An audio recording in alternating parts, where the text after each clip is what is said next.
Michael has contributed two of the most iconic characters in the history of American television, with Omar and with Chalky White.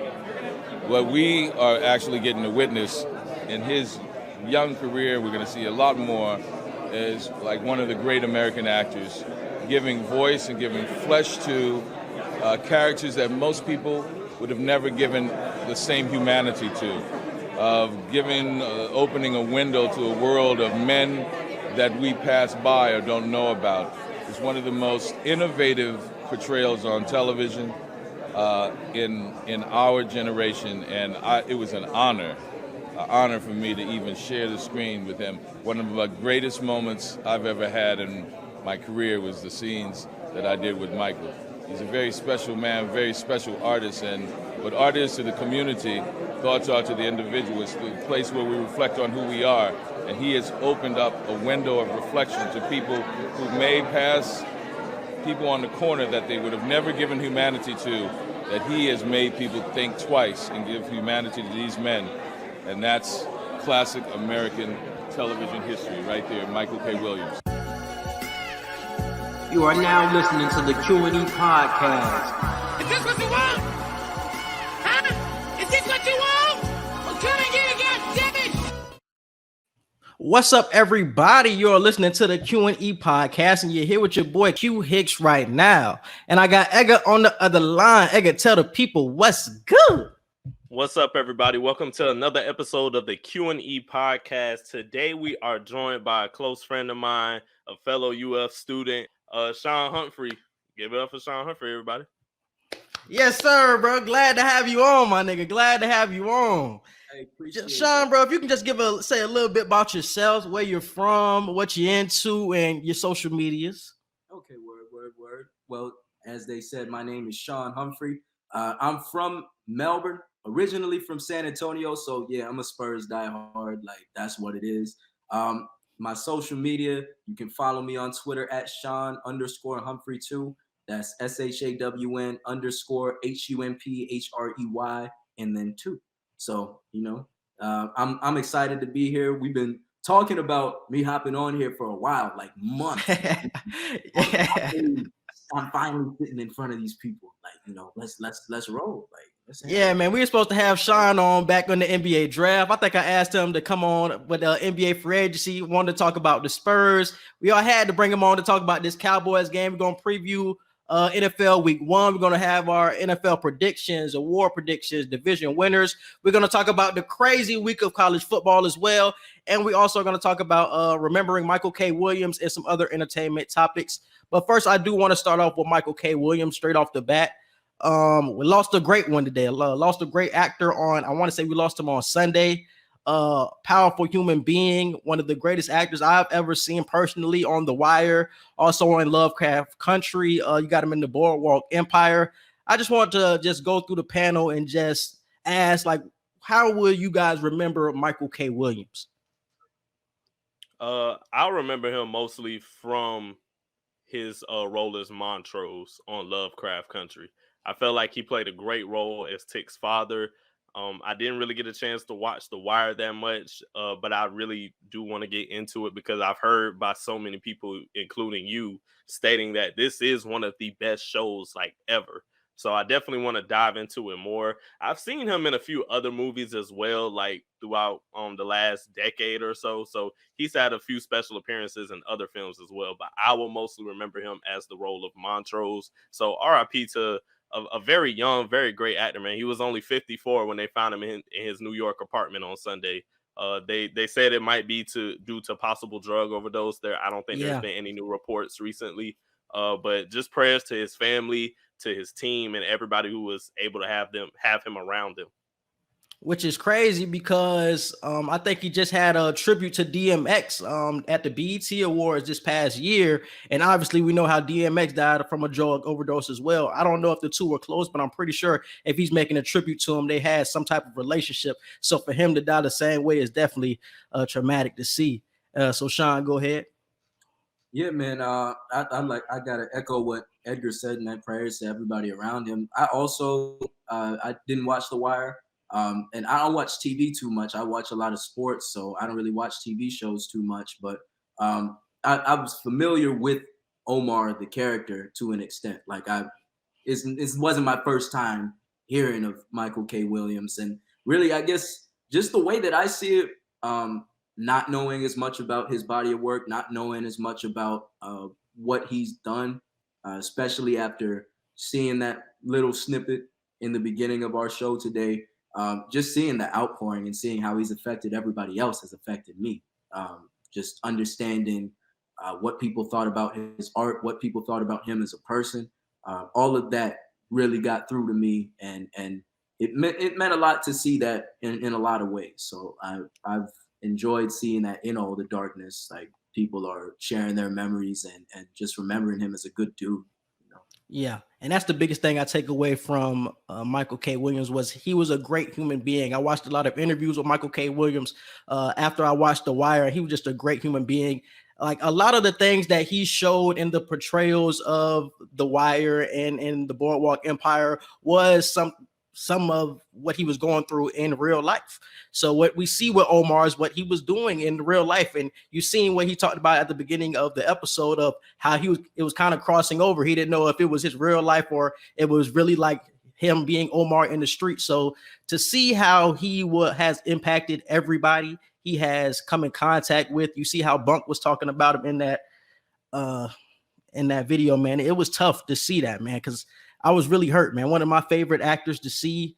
That Omar portrayal is one of the best villains I probably ever see. And the way that he portrayed him, it made you look at people on the street with a different mentality that you really don't know what you're seeing when you look at a person. Don't judge a book by its cover, because even though he was the villain to a lot of people, like when you look deeper at the person of Omar, he was somebody who was homosexual that a lot of people didn't know about. He was somebody who had feelings and he had to get them out. Like he had close friends. So just don't judge a book by his cover. It was so much deeper than him being somebody who was just running around being the bad guy. He had a much deeper layer to him. And I'm glad that he got to show that on The Wire and Boardwalk Empire with Chalky White and as Montrose in Lovecraft Country, man. Definitely going to be missed for sure. So definitely rest in peace to Michael K. Williams. Anything else you guys want to say on that? No. All right, man. So let's move on to the NFL Week 1 preview. So obviously we got Shawn on here to talk Cowboys and Bucks, and that's the first game I want to talk about because that's such a big deal. Because the Cowboys have Dak coming back. They said he's ready to go. So everybody from the Cowboys I know has high expectations or has playoff expectations for this team. So Shawn, I just want to get your opinion on that. Where do you see the Cowboys going this season? Well, I do not have high expectations because the team is going to have to prove to me that it knows how to play football and play football well consistently throughout the season. However, I will say this. Man, if Dak was in there last year, I saw a lot of games where we got throttled that Dak would have found a way to pull out and win, you know? So Dak coming back is huge. The fact that the division is absolute garbage is huge. So the bar is low. Don't say absolute. Washington in y'all division now. Washington in y'all division. You think I'm about to be worried about Washington winning? Yes. Winning the Washington division? finna have a top 10 defense. Yes.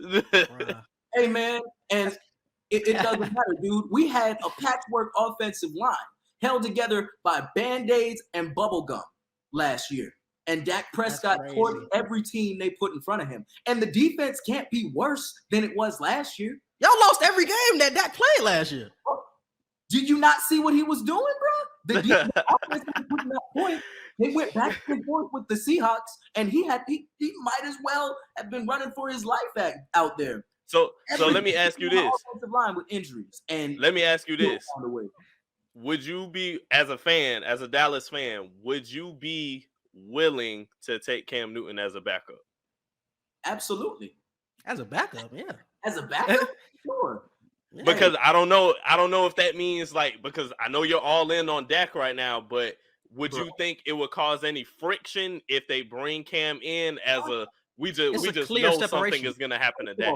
First of all, everybody loves Cam in the locker rooms, in the community. Cam is a great dude. Like, people love playing with him.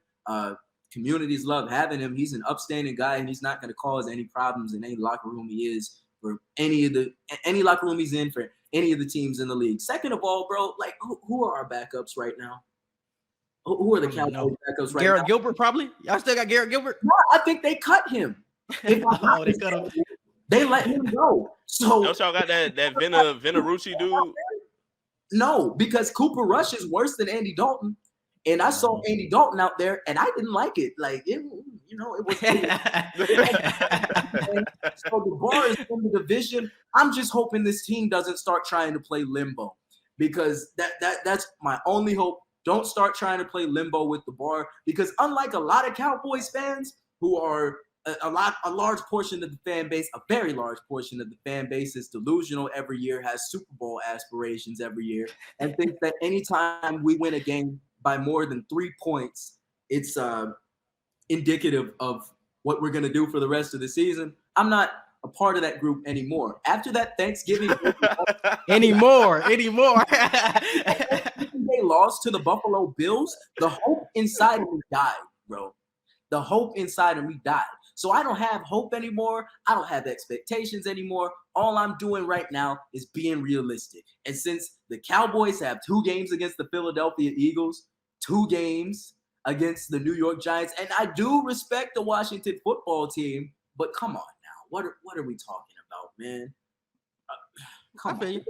You know, you're talking about a fight for the division title. That's what you're talking about. Division title, a fight for the okay. We might fight for a playoff spot. That's what you're talking about. They won 6 games last year, man. Like, how many games did they win last year? How many games did Washington win last year? Well, they didn't have a win. They won like 7. I think they won 7. They won 7. Yeah, they're respectable. We're expecting them to have this big leap because Ryan Fitzpatrick is the quarterback. They were a top because you've gotten more often. You've gotten more offensive weapons if you're Washington, and the defense has not dropped at all. If anything, they're elevated now because they have more experience with each other. They were already doing extremely well against us in the playoffs in the first round last year. So I know that is elevated to even better heights. Now, Washington will have a top 10 defense this season. So I just want you Cowboys. Plus, y'all starting linemen right now due to COVID, I believe. So I don't know what y'all got going on, but please don't overlook Washington like they Philly or New York. Please. This is what Washington. I'm not overrating Washington. Okay. I'm just not overrating Washington. I'm not giving them more respect than they deserve. Are they going to be a challenge? Yes. But if I say the Cowboys should win the division, we don't need to act like that's a hot take, because it's not. Like, it's not a hot take, but you almost made it sound like Washington just don't matter. That's almost what you made it sound like. What do you expect the Cowboys' record to be, though? Man, I'd have to do some looking at the schedule. I mean, when it comes to the division games, we already got at least 6 there. I think they sweep in the division. But outside, I'm looking at y'all's schedule now.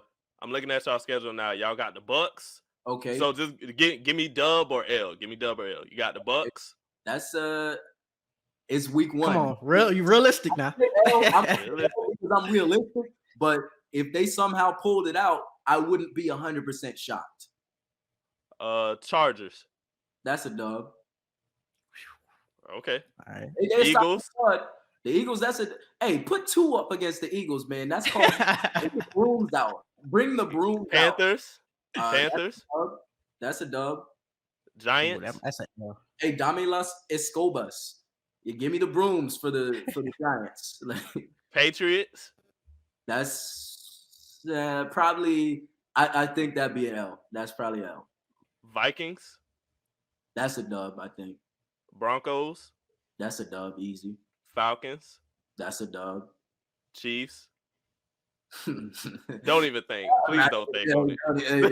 No. Raiders. That could go either way, but hey, any given Sunday, I'm gonna have to give us some games that we shouldn't lose. I feel like you only gave them 3 L's so far.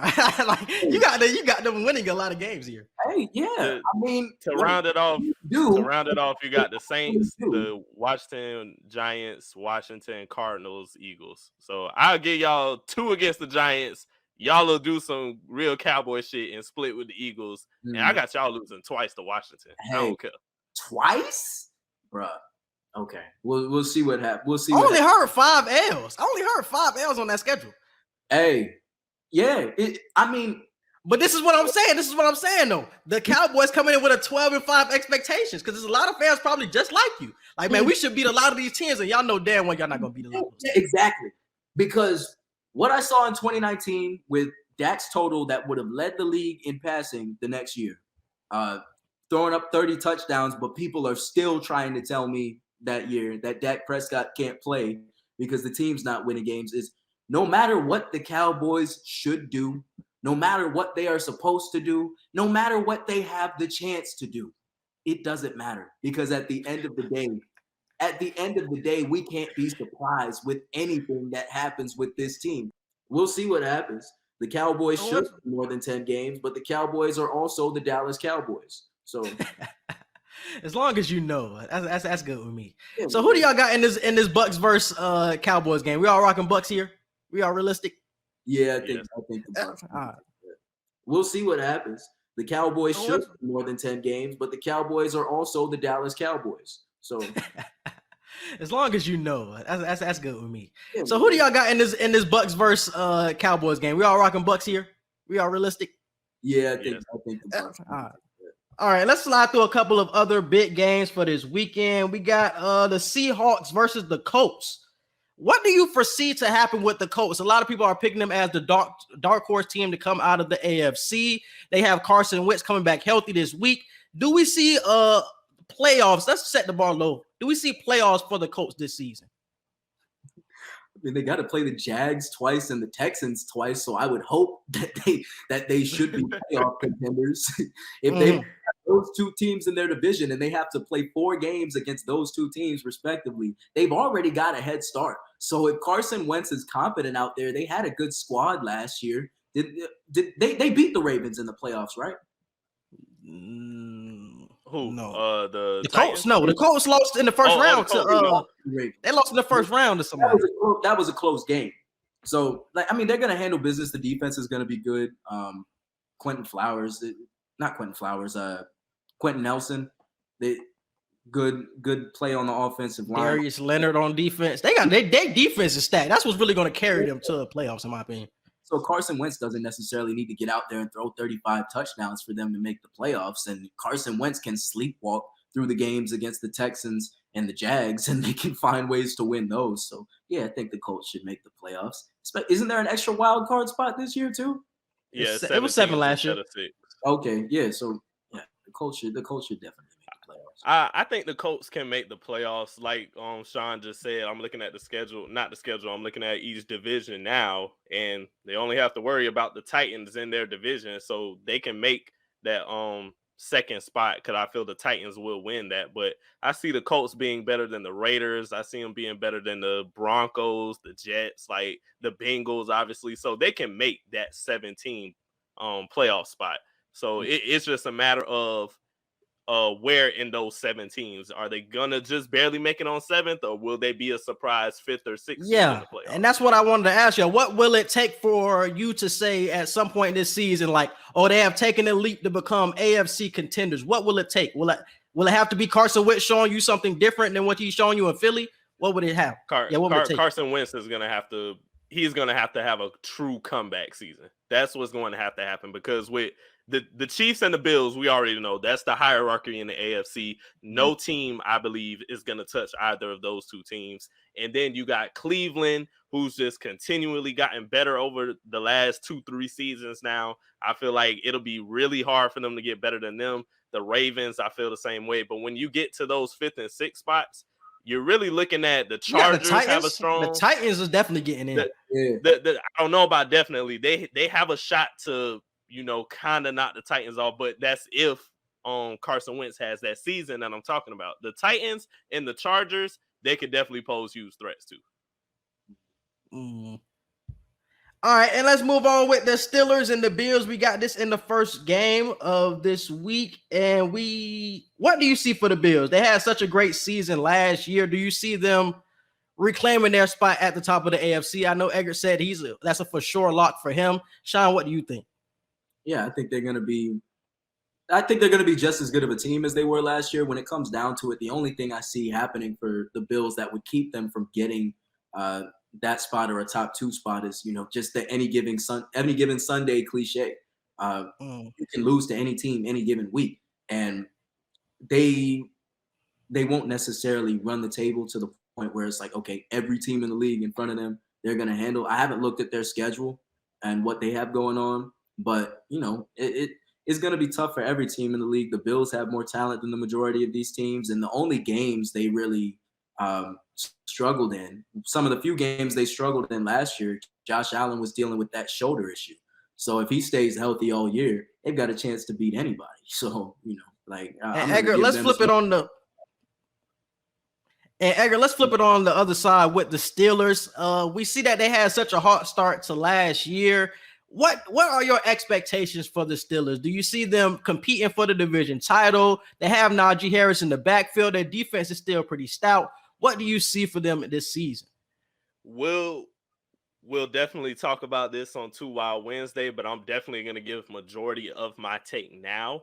I do not see the Steelers being a playoff team this year. I truly don't. I don't think the AFC North will give us 3 playoff teams, just off of the fact of, like I said, there is going to be a lot of new teams that we're going to possibly see in the playoffs this year. The Colts, I feel, are going to be a new team. The Chargers are going to be a new team. I feel like the Dolphins are going to make the playoffs this year. So when it comes to the Steelers in the AFC North, the Browns and the Ravens are the only 2 teams fighting for that playoff spot, that division title.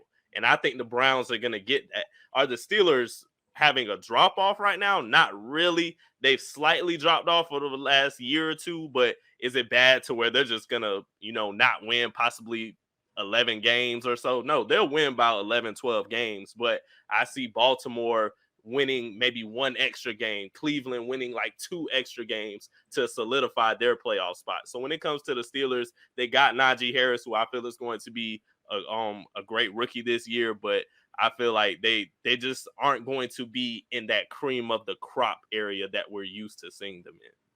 Hold on. If y'all do you see them winning 11 to 12 games too, Shawn? 11 to 12? I don't know. Just based on what I saw last year alone, like they went 11-0 and then lost the rest of their games. I see they can go 10 I to think 11. They can go 10 to 11 wins. They get 10 to 11 wins. Mike Tomlin is a great coach, so at the end of the day, he's going to have them ready to play each week. It's not like they're just going to lose all control and not know how to play football anymore. They're going to know how to get in there and handle business. Exactly. And they have a lot of talent, so I can't count them out. But do I believe in them more than some of the other teams in that division? No. But how much trust are you putting in Big Ben? Do you think he will still be good enough to put up numbers this year? Put up numbers? I don't know about that. I mean, put up numbers and produce, actually get them wins at the same time. Just be serviceable because they have such a good team. Just don't fuck it up. Wins for sure. They got a good receiver group. Any one of those guys are boom or bust any week of the season. Like Chase Claypool, that dude's huge. That dude can go off any given game. Deontay Johnson had some good games last year. Juju Smith-Schuster, even though he underperformed what we've seen him do in the past, he had some good games last year. So they're not going to have trouble producing on offense unless Big Ben is just abnormally bad. Like if he's just solid and plays at his mean level, they'll be fine. I think age will really show itself for Big Ben this year because at the beginning of last year, he was playing like really well, like MVP, like football. But I think at the end of last year, it really started to show us where he will be most of this year. Like he won't be bad, but he will be very average. And I don't think at this point you need an average Big Ben because even though you have so many weapons, I don't think that gets you win in such a tough division. When you have to play the Ravens who have a loaded secondary, and when you have the Browns who have the secondary and the offensive line that can attack you in that division, I don't really like his odds. So I think the Big Ben that we see at the back end of last year is what we will most likely see. Even though the defense will most likely carry them for a majority of their wins, you have to make throws in this league, bro. That's what it comes down to. Even though you got Najee Harris, that's good. for Big Ben throughout the season. You still have to make big throws, and I don't know if Big Ben has that in the pack at this point in this season.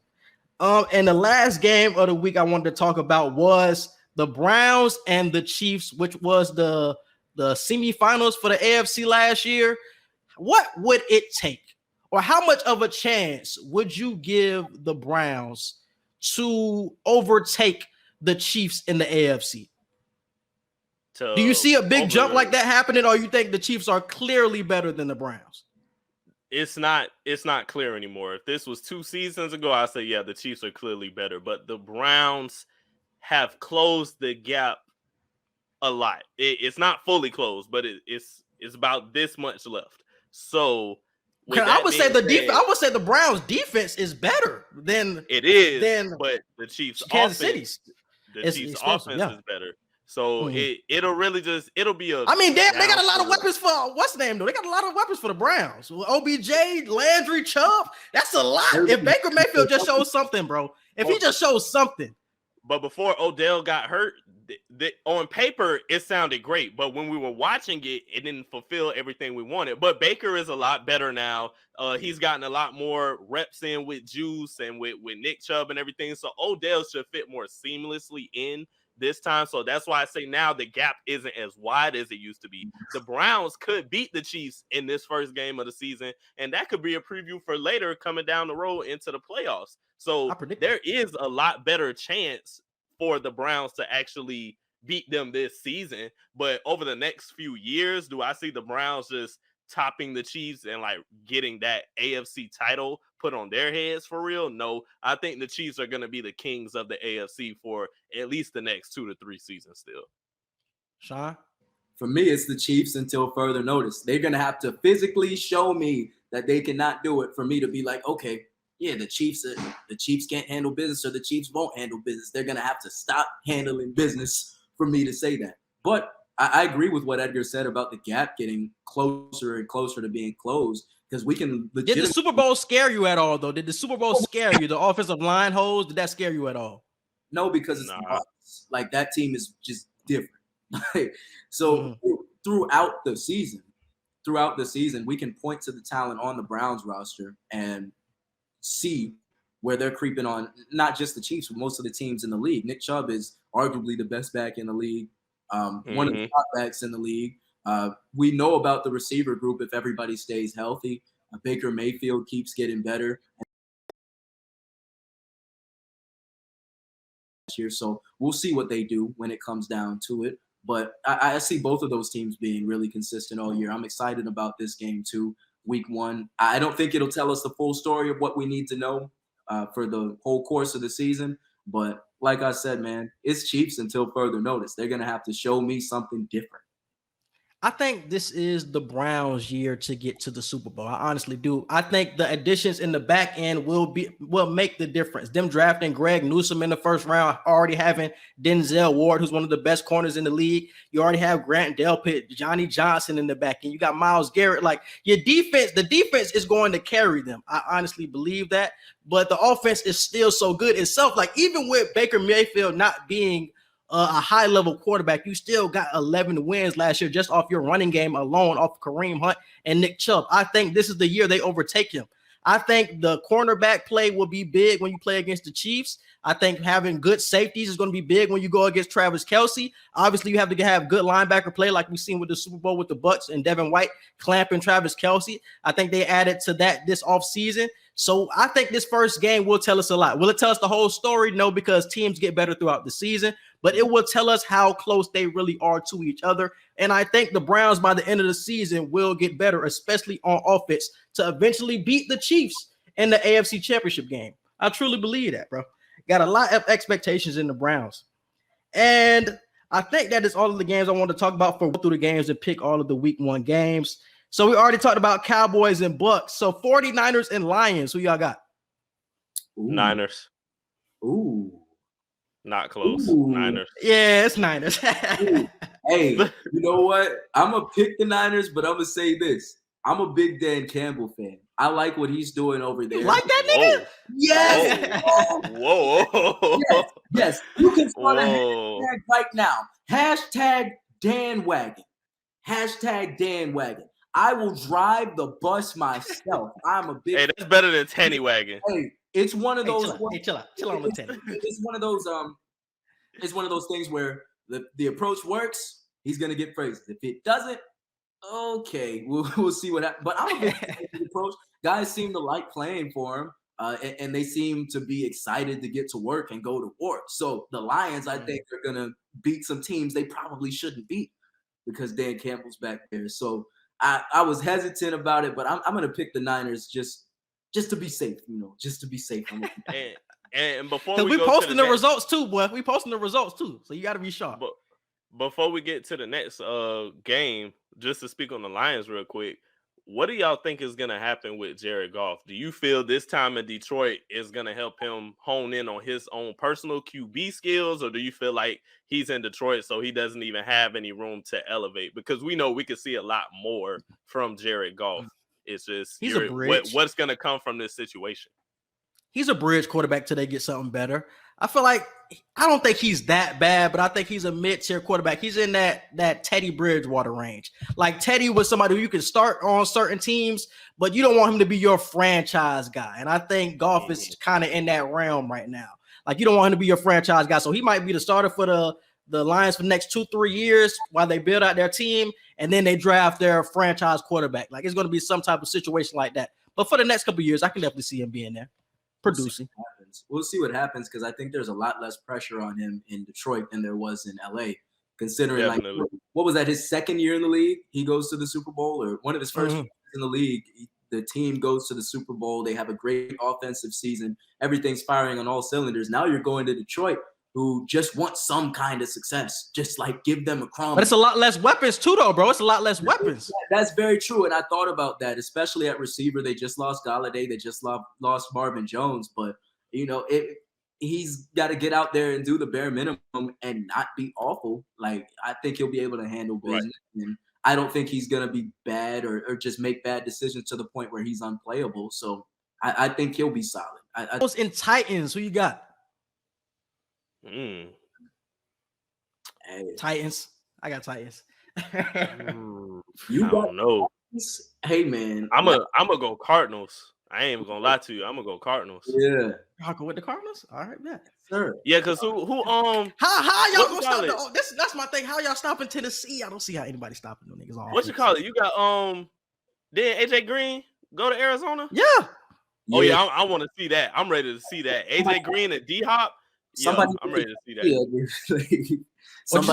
Somebody went to Tennessee. There was a wide receiver. He's named Julio. Yeah. But I'm low-key gonna pick Arizona too. I'm low-key gonna. All right, moving on. We got Chargers versus Washington. Who you got? Chargers. I'm gonna get behind my boy Justin Herbert again. Gonna be great. They making the playoffs this year, and I'm gonna get them their first NFL, not NFL. You've been saying a lot of teams making the playoffs, so we got to talk about who making the playoffs too. I think you said that 10 teams. No. I said the Chargers. I said the Chargers gonna make it. All right, Shawn. Man, that's a tough one. I think week one I'm gonna choose Washington. I think Fitz is gonna come out of the gate hot. Terry McLaurin, we know what he can do. Antonio Gibson had some solid games last year, and we've already talked about how good the defense is off camera. So, I think Washington will handle business. I wouldn't be surprised if the Chargers won, but I'm gonna pick Washington. I'm gonna rock out with the Chargers, man. First game, it's still a lot to be seen with the Washington offense, but I do agree with the defense. Eagles versus Falcons. That's gonna be ugly. That's foul. I got Falcons, bro. Yeah, Pitt's gonna have a huge game. I'm gonna go Falcons. Yeah. Yes, sir. I'm easily going Falcons. Like, all right, Jaguars, Texans. That's ugly. Ugly as hell. I got Jags, bro. I'm going Jags. Actually, no. Let me go Houston just because Tyrod quarterback. So I'll go with a black QB on this one. I'll go Houston. Man, I'm gonna win that game because I am doing something other than watching that football game. I will not be watching the Jags and Texans go to work. I don't believe in Urban Meyer at all. I don't think he's going to last longer than 2 seasons in Jacksonville. So at the same time, I can't pick Houston in week 1. I mean, who's got the better quarterback in week 1? I know Tyrod Taylor can play in his spots. I know he's a good backup in this league. But Trevor Lawrence is going to come ready to play. The wide receiver group in Jacksonville is underrated. James Robinson was really solid last year. So, it's the battle of the bottom of the barrel. But I'm just going with Houston because black QB, like literally no other reason. Just black QB. That's the only reason. Well, how much we betting on this season? Because how much we betting on this? I want the stakes to be raised. I want the stakes to be raised because I think last year was 20. What's the bet? 50? I want the stakes to be raised. Like I know the money, but I'm saying like, what is the actual bet? Like, what are we betting? I don't know how many wins, how many games won. Oh, how many games won? I'm talking about when it comes to picks. Oh okay, yeah. All right, Jets Panthers. Bro, we were so close, like up to halfway through the season, and then he just took off. Like you said, Jets Panthers. Jets Panthers. I'm going Panthers. Panthers, bro. I like the Panthers this season. I got them making the playoffs. This is going to be a low-key interesting game because both of these teams weren't that good last year, but both of them have the potential to be solid this year.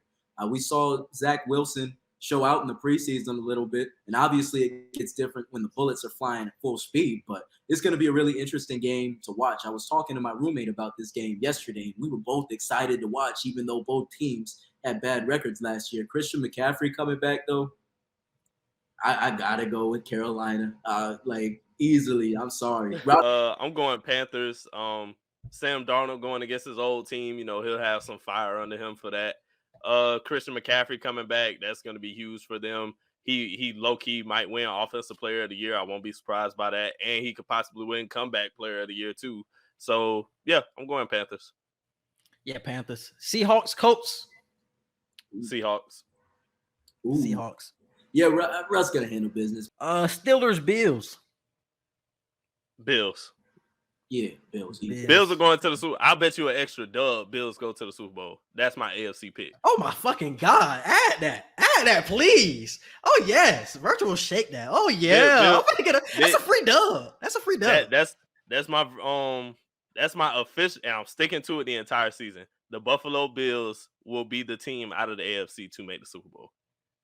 Wowzers. Hot take. Not really hot and take, Josh Allen winning MVP. And he won an MVP. MVP. Okay.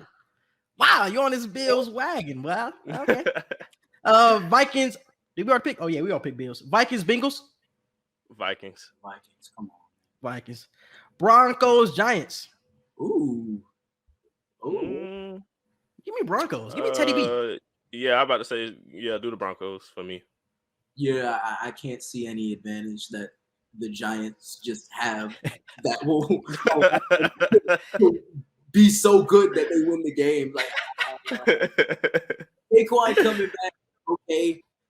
I'm sorry, man. They just don't do it for me, man. I gotta go with Denver, man. Do you see an improvement coming for Daniel Jones, or is this the final straw? If he don't do anything this year, he's out of New York. We'll see. I don't know. I want takes. Ain't no we'll see. I want takes.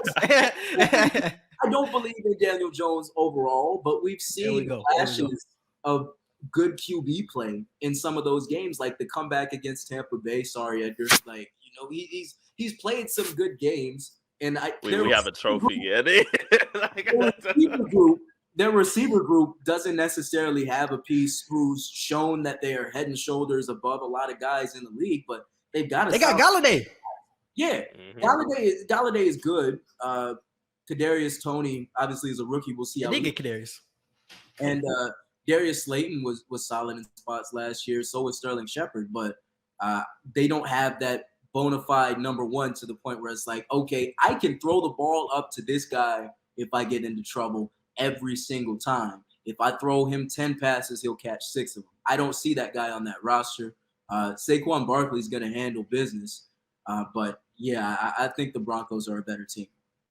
They said that Daniel Jones was kind of supposed to be like their next Eli Manning, and I don't know how I feel about that, because if you look up the definition of average, you get Eli Manning, literally a career 500 record. Like, so when you say your next quarterback is the next Eli Manning, are you just looking at those 2 Super Bowl runs and looking at it like that Eli Manning, or the entire career worth of Eli That's Manning? a great conversation. That's a great conversation to have. Would you rather take a quarterback that is average in the regular season but raises his level in the postseason, or somebody who is extremely talented and shows that he can do stuff in the regular season but underperforms or is average in the postseason?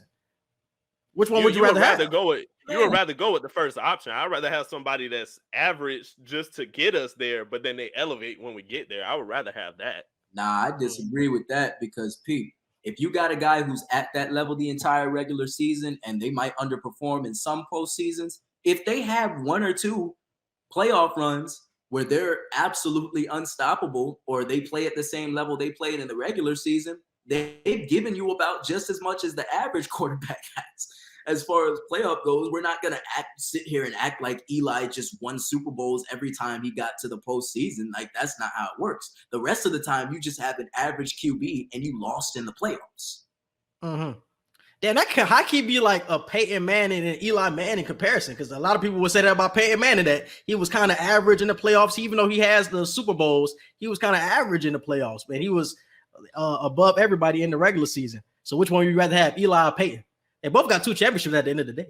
I mean, it's hard to argue that, because the way Peyton got his was legendary, and then the way Eli got his, you defeated a team. Nah, the way Peyton got his last one wasn't legendary. I think it was on his last legs. It wasn't legendary. It wasn't necessarily legendary, but it was the fact that he won, and then he literally retired after he won. I mean, in that sense. Oh, yeah, boy, that last season was hard to watch. It was a walk off into the sunset type of shit. It was like that. Yep. All right, and let's move forward with Browns versus Chiefs. Ooh, that's a ball game. Chiefs. That is the game of the week too. Yeah, I'm going Chiefs. Okay. I got Browns. Low key, I should flip a coin, but I'm gonna go with the Chiefs off the top of my head. So we'll see what happens. I think they might use Clyde Edwards-Helaire more, or I guess I'd like to see them use him more, because it's not like the man's not talented. They just really weren't giving him reps. They were throwing the ball a lot more and weren't giving him a chance to just get out there and do his thing.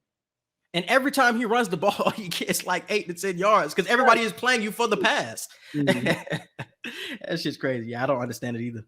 But yeah, I got Browns. Dolphins versus Patriots.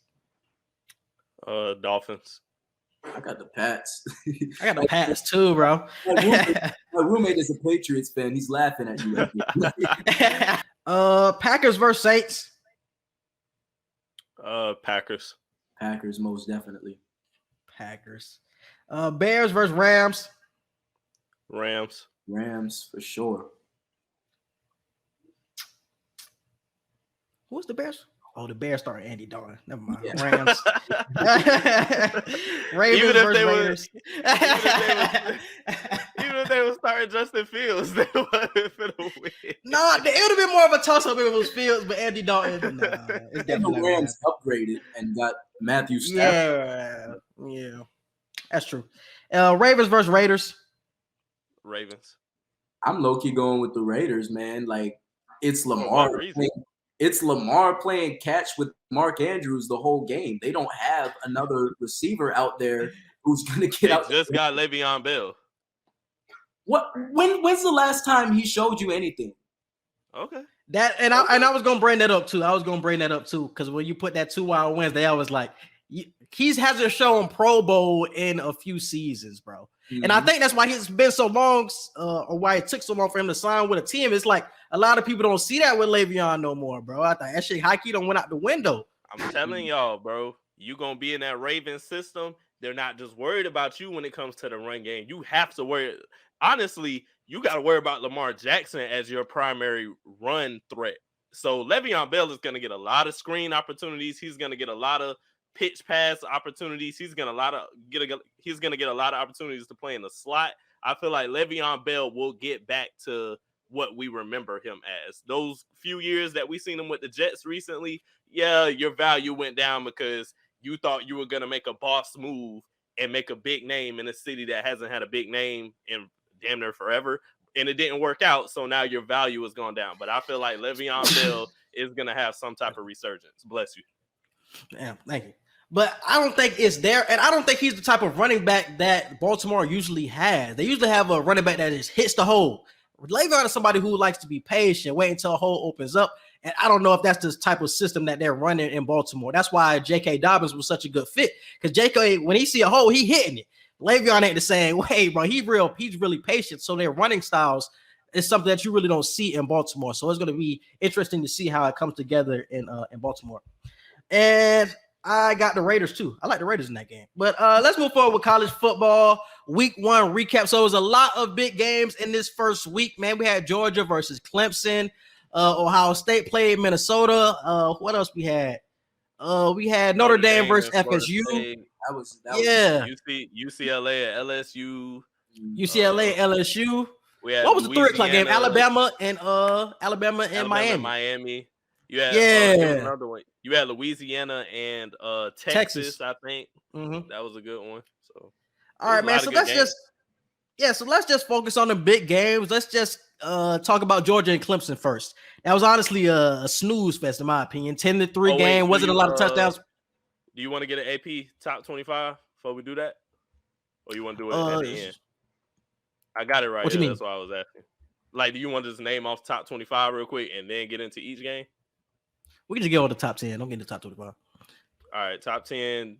Got Alabama at 1, Georgia at 2, Ohio State at 3. Who's at 4? My bad. Oklahoma at 4.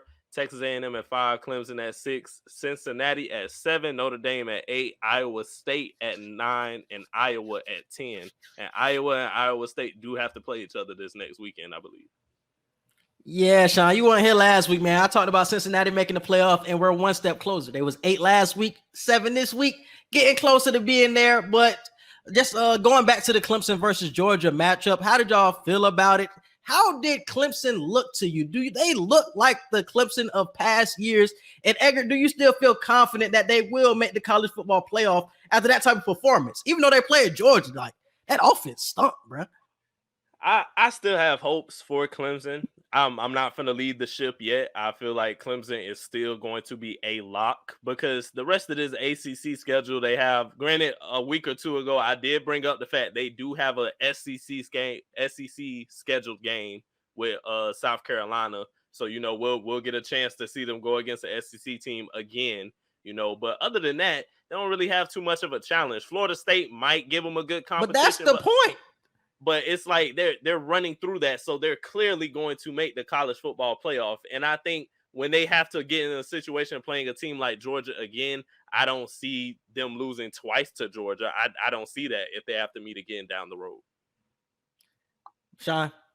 Yeah, I didn't get a chance to watch the game. I was tailgating before the Gator football game out here in Gainesville. I was chilling, but I saw the score and I was glad I didn't watch the game. I'm not into those types of games, but I think Clemson will be fine. I mean, it's like y'all said with the ACC schedule, this conference hasn't had formidable number 2, like legit number 2 since FSU was popping. So really, like, what else do they have to worry about in that division?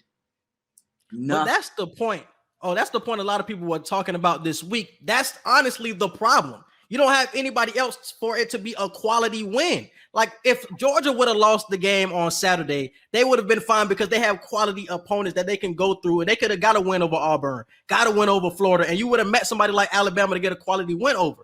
For Clemson, you have no more quality wins. In the ACC, I don't think anybody's even ranked like that. I think UNC dropped all the way back. Miami dropped all the way back to the top 25. Like, who are your quality wins on your schedule when we look at it? And I don't really see anybody. Even though you're going to run through your conference, there's no quality wins there. Here's the thing. We had the same argument with Ohio State last year, and it was a legitimate argument. They only played 6 teams. They went 6-0. Their toughest game was against Northwestern. But when it comes down to it, who are the best 4 teams? Is Clemson in that top 4? Easily. I think we got to change the conversation, though, bro. I think we got if you put Clemson in over Cincinnati, it's like, damn, I would say Cincinnati is more deserving than that. Cincinnati is more deserving than that. Yes, because they proved to you last year they can play with the big boys. They proved to you last year they can play with the big boys. Okay, for what? For what? Winning the bowl game? Congratulations! Like, that's big for a small school like that. That's big, bro. We'll light the candles. We'll sing "Happy Birthday," and we'll blow the cameras out. And we'll wish that their schedule didn't include teams like Tulsa, like Austin P. Like shit, you can compare that to whoever coming out of the ACC. What the fuck is coming out of the ACC? But think about this. Think about this. They didn't give UCF a chance, and UCF went undefeated 2 years in a row. And when they did get an opportunity to play a big school, yes, they did lose to LSU, but they showed a lot of fight, and they still didn't give UCF credit because when they finally did play a team, even though they had a respectable loss, people were pointing like, look, they can't beat a real team when they actually play a real team, even though they're just going to ignore the 24 But Cincinnati is already ranked 8th right now or 7th right now.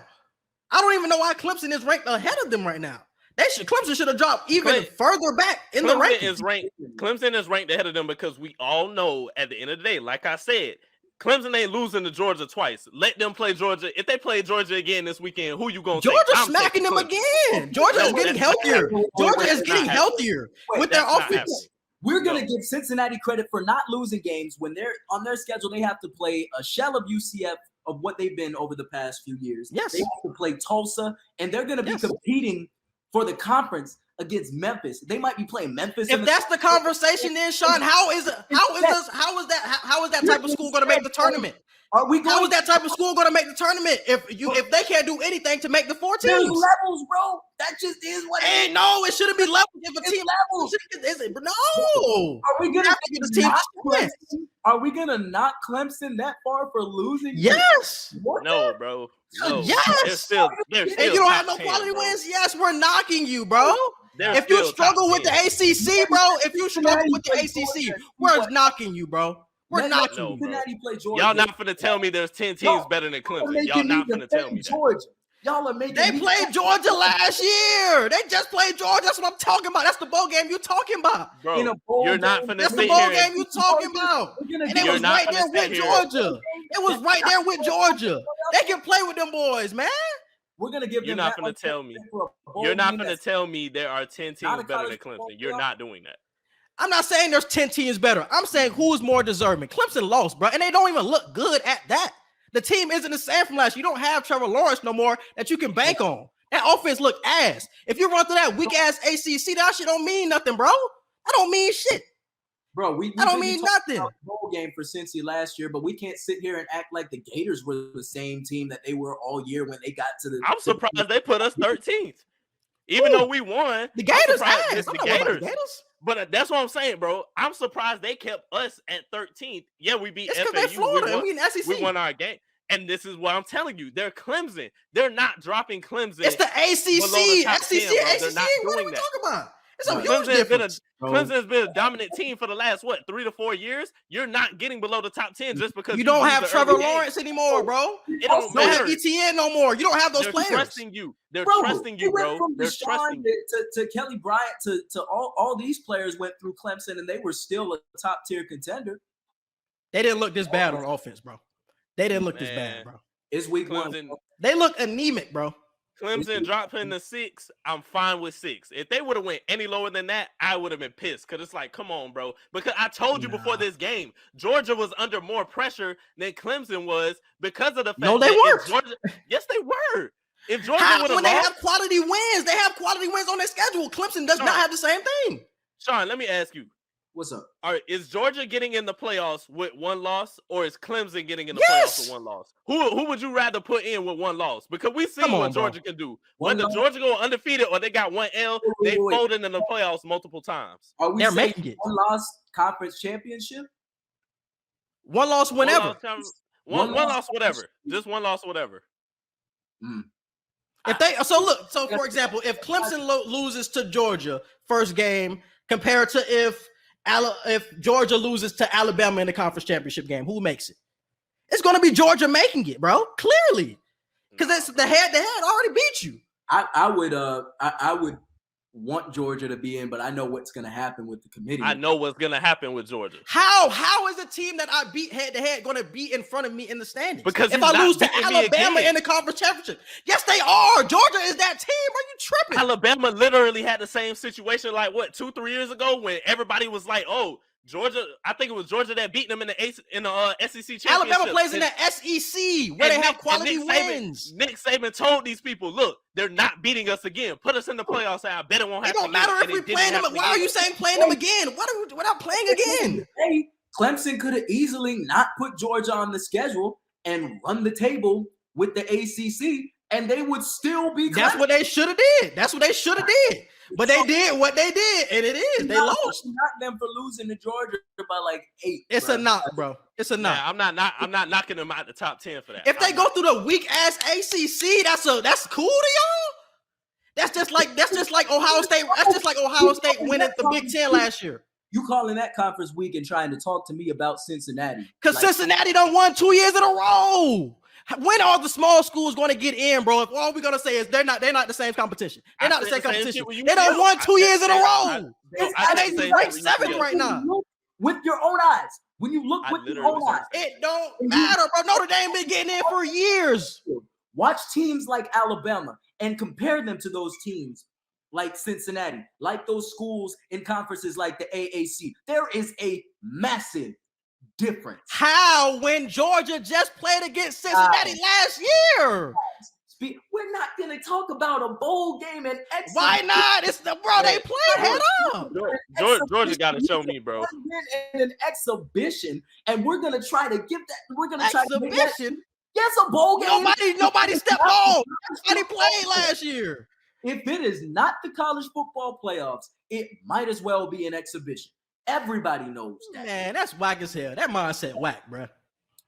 It's that mindset whack, bro. I'm telling you, bro. We went head to head, and them niggas was right there with Georgia. What are we talking about? We seen them niggas go head up with Georgia, and they are ranked 7th right now, and we still gonna be like, y'all playing the AAC. Come the fuck on, bro. When is the group of 5 school gonna get respect?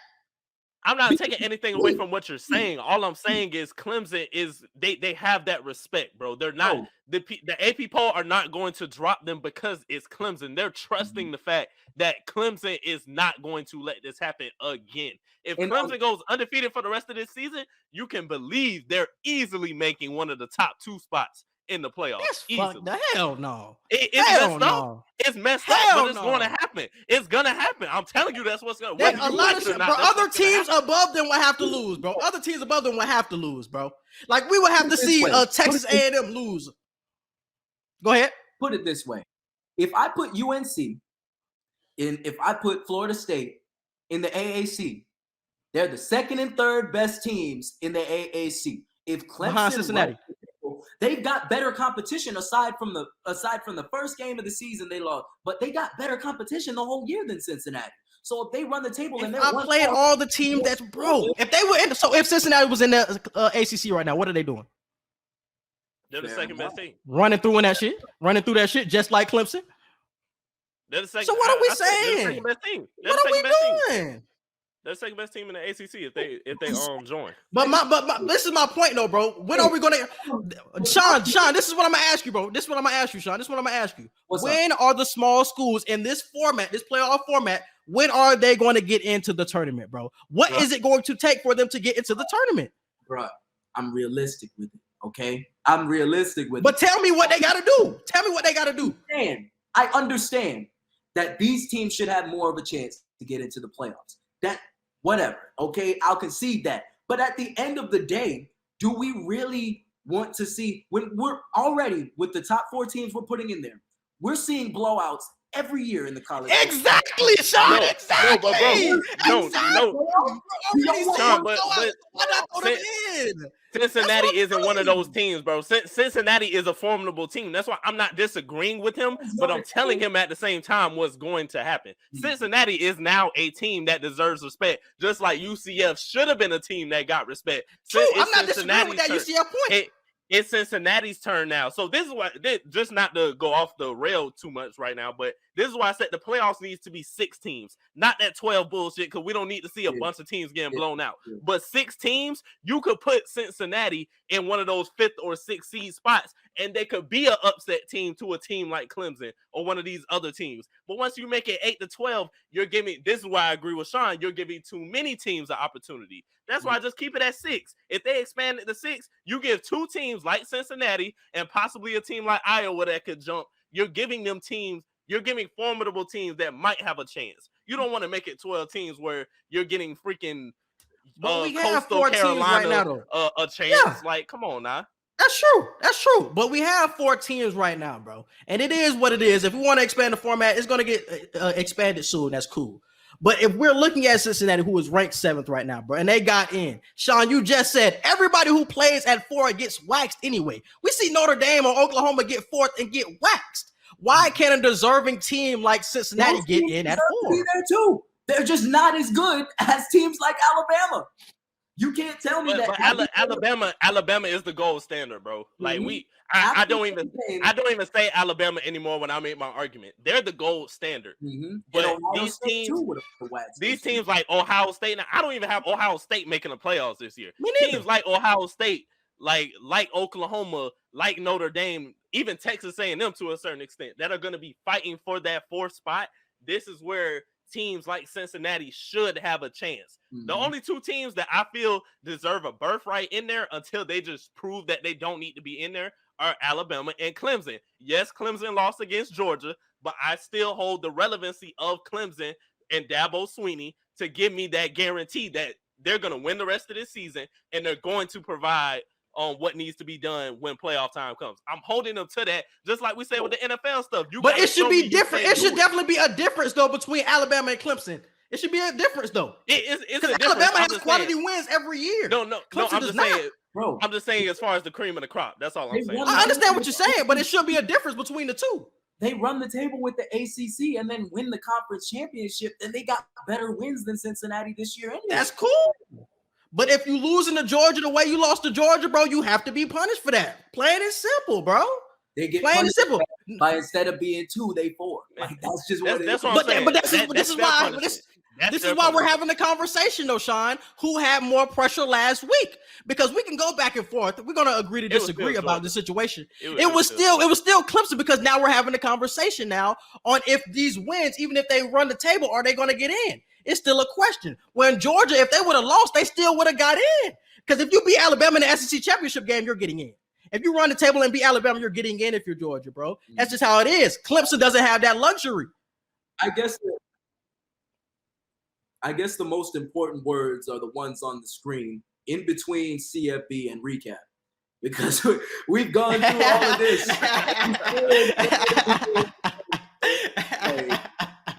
We know what's gonna happen the rest of these weeks. Like we have no idea, bro. Like we know what's gonna happen, bro. We know what's gonna happen the rest of these weeks. Clemson for the win, just about damn near every other game. Georgia is going to have a tougher time with like maybe 2 or 3 games, but they're gonna run through the rest of their season. Alabama they're gonna lose to Alabama in the SEC championship game, but they still gonna get in.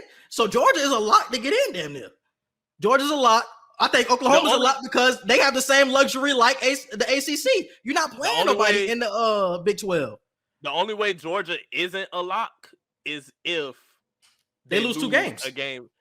They're not gonna lose 2 though, because I feel even if Georgia loses a regular season game, but they beat Bama in the SEC championship, they in. But if they lose, are they in over Bama? If they beat Bama, that's what I said. If they lose 2, they out.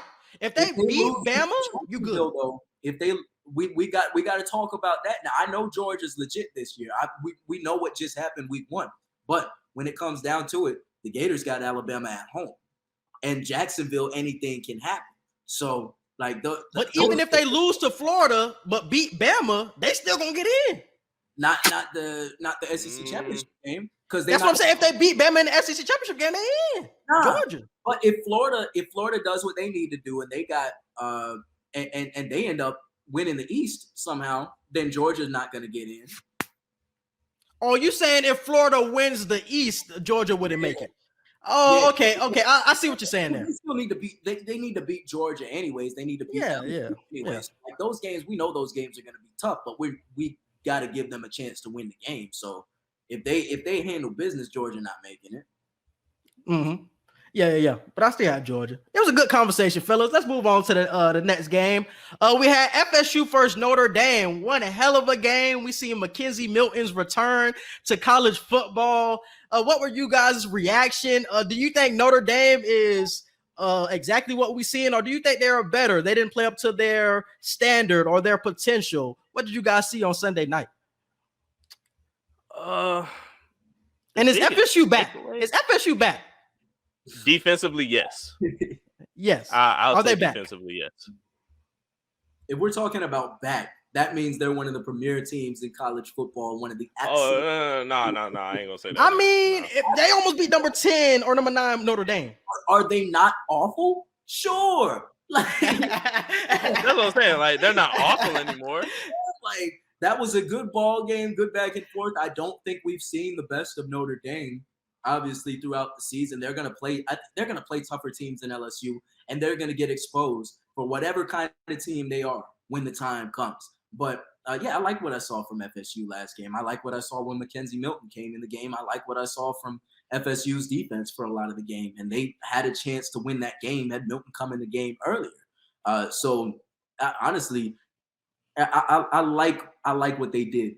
As a Gator, I like what they did because it's more fun when that team is good. That's what I told this man, bro. It's more fun.